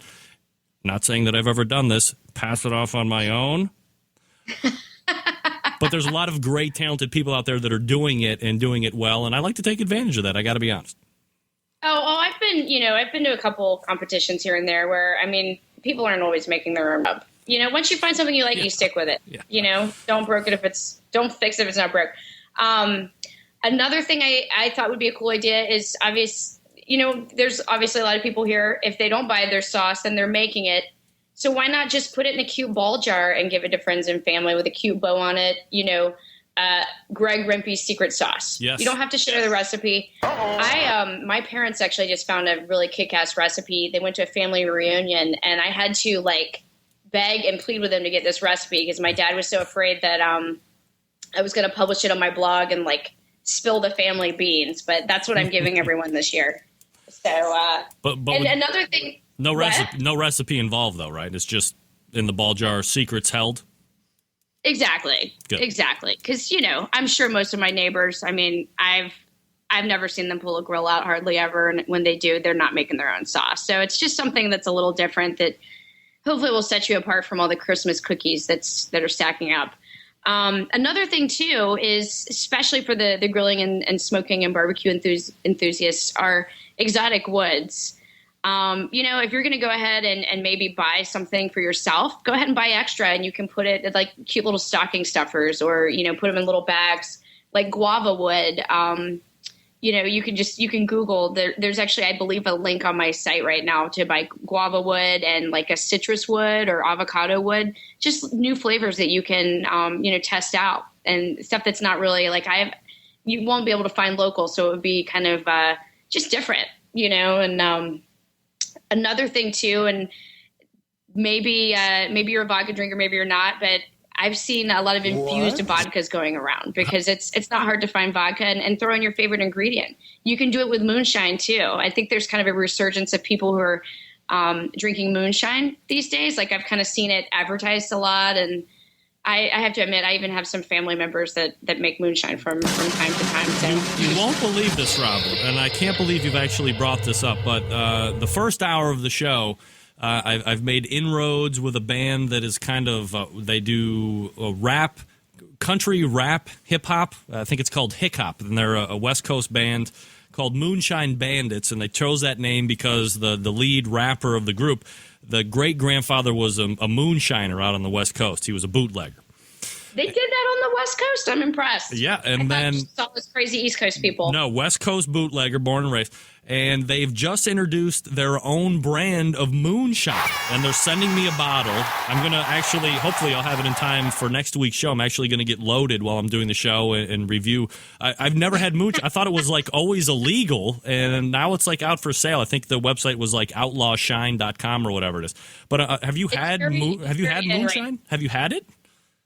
Yeah, I went to college in I'm from North Carolina originally. I'm from everywhere, but I'm a Southern girl for sure. I was born in Mississippi. Not everyone knows that, but I don't tell everyone. But I grew up in North Carolina, and I went to school at Appalachian State, which is in the Appalachian Mountains, and that's kind of old bootlegger country there. It's the mountains of North Kakalaka, so I would go to parties and people would be passing it around. So I'm loving you with the beard right now too. It made me think of all the mountain men I went to school with. Is it smooth? Is it gonna rip my eyeballs out? Do you have to mix it with something? What do you think? It's kind of like it's gonna rip your eyeballs out, but when it's cold as heck outside, you don't mind it so much because it warms you up. Well, might be good for you up there in Cleveland. Well, yeah, anything's got to be better than being here, and I'm very excited to try it out. Any other gift ideas that you want to share before I turn you loose here tonight, Robin? Before you turn me loose, I actually just received the Draper's barbecue gift set, and it's pretty sweet. So for you guys out there that are looking, maybe to buy a really good sauce for someone, I would definitely recommend that one. It's pretty good. And I also just got Jason Day's book from Barbecue Addicts, and I've been pretty impressed with it so far. It's got a lot of cool diagrams, about when you're, for me, because I didn't grow up grilling, and it's something I'm relatively new into for maybe the past 3 years. It'll show you each cut of meat, exactly where it comes from on the animal, which I think is very helpful. Unless you're butchering your own meat, you may not know exactly where it came from. So hold on, I have it on my desk right here. It's the book called Barbecue Makes Everything Better. And, those guys came up with the bacon explosion. So how can you go wrong with that? Well, they had great success with the bacon explosion. And then I don't know if Jason was probably way too modest to bother telling you, but that book was submitted and reviewed overseas. and Barbecue Makes Everything Better, I'm not kidding when I say this, was voted best barbecue book in the world. That's awesome. Good for them. I mean, just some Kansas City boys getting the best barbecue book in the world. I mean, that's got to be quite. I mean, granted, it went up against probably like a French barbecue book and something in the Middle East. But I mean, who cares about that? But still, to have that distinction, that's saying quite a bit, I think. I think that's awesome. And you know what's so cool is people universally are really getting into barbecue, and I think it's cool. Like, my dad and I do Memphis in May every year, and we joined a team and whatnot, and the Danish barbecue team, I mean, boy, did they just really kick ass and kick it up a notch. I mean, they had like a food stylist on their team and everything, and they really just added a lot of class to the competition, and their food was really good. So it's kind of cool to see how people, outside of the U.S. interpret barbecue. Robin Lindars is the Grill Girl. You can find her at the website Grill Girl, and that's GRRRL, grillgirl.com. Don't forget to show up Friday on the block and to get your chance to get that thermal pen, possibly, and you'll get your choice of color as well. Robin, always appreciate the time and great insight on the gifts that you could buy, and, of course, great insight on the gifts that you can make and give, because we all know something made from your person is appreciated and adored a lot more from the getter as well as the giver, too. So, again, appreciate the insight and look for you again next month. Absolutely, and happy holidays to you. I hope you and your family have a great one. You too, Robin. Thanks so much for coming on. There she is, Robin Lindars, Grill Girl, grillgirl.com. All right, let's see if I can do this in any type of time fit. I went long, but I got to give you guys a lot of ideas for, gift giving. So I'm happy to have Robin come on and go a little bit longer with her great ideas. And you can find her at grillgirl.com, GRRRL, grillgirl.com. All right, quickly on Mojo Bricks. We've done away with the discounting, all of that stuff, because this is actually going to be a better deal that I'm about to tell you about. Right now, the deal this week, free shipping. That's right, free shipping. Also, buy 2, get 1 free on the Mojo Bricks 6 product. That's the product I was actually using in my debacle of the Weber Smoky Mountain ribs effort this past weekend. The sale extends and ends on December 21st. All orders received after midnight on the 21st will ship after Christmas. Mojo Bricks now available with free shipping. Again, that is the deal this week. Free shipping. We also have the buy 2, get 1 on the Mojo Bricks 6 product. The hardwood is unique. World's fuels. It's dense wood. It's a green technology that brings it to you. Made in Appalachia. Mojo Bricks hickory made from wood shavings and sawdust generated from a source. One source, a singular source, an Appalachian cabinet and wood floor manufacturer.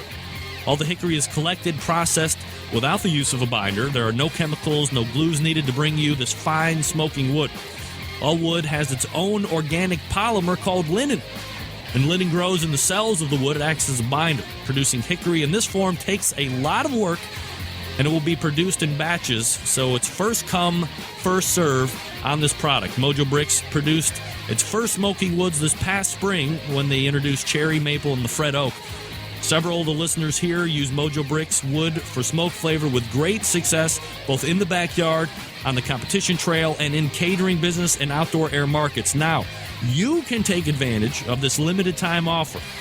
40%, free shipping, and then the buy 2, get 1 Mojo Brick 6-pack. Shop.mojobricks.com is the website. Shop.mojobricks.com. Take advantage of it now. If you have any questions, email Fred Gross, info@firewoodbricks.com, or give him a call at 773-398-1992, Mojo Bricks, and we thank them for the support of the show. We're going to wrap up here as we go a little bit longer. Rempe and you on the Barbecue Central Radio Networks.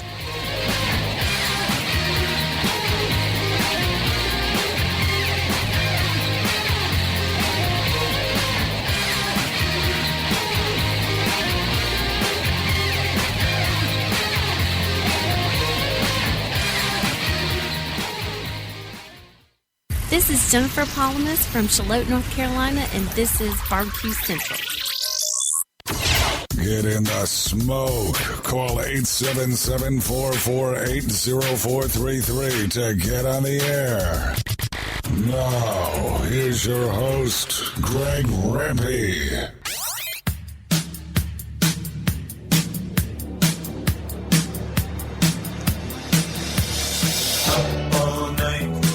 All right, closing out the show. We're going to wrap it up here. I wanted to share this thought with you. Since we're a little bit over, Kevin, I apologize. Relax.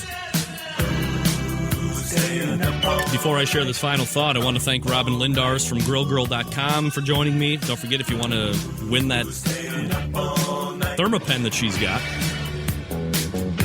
head over to that website on Friday and enter in, like her Facebook page, your chance to win. I work in a cellular industry, so I'm forced to... hold on a second here. Something's going on. Area code 323. Name and where you're calling from.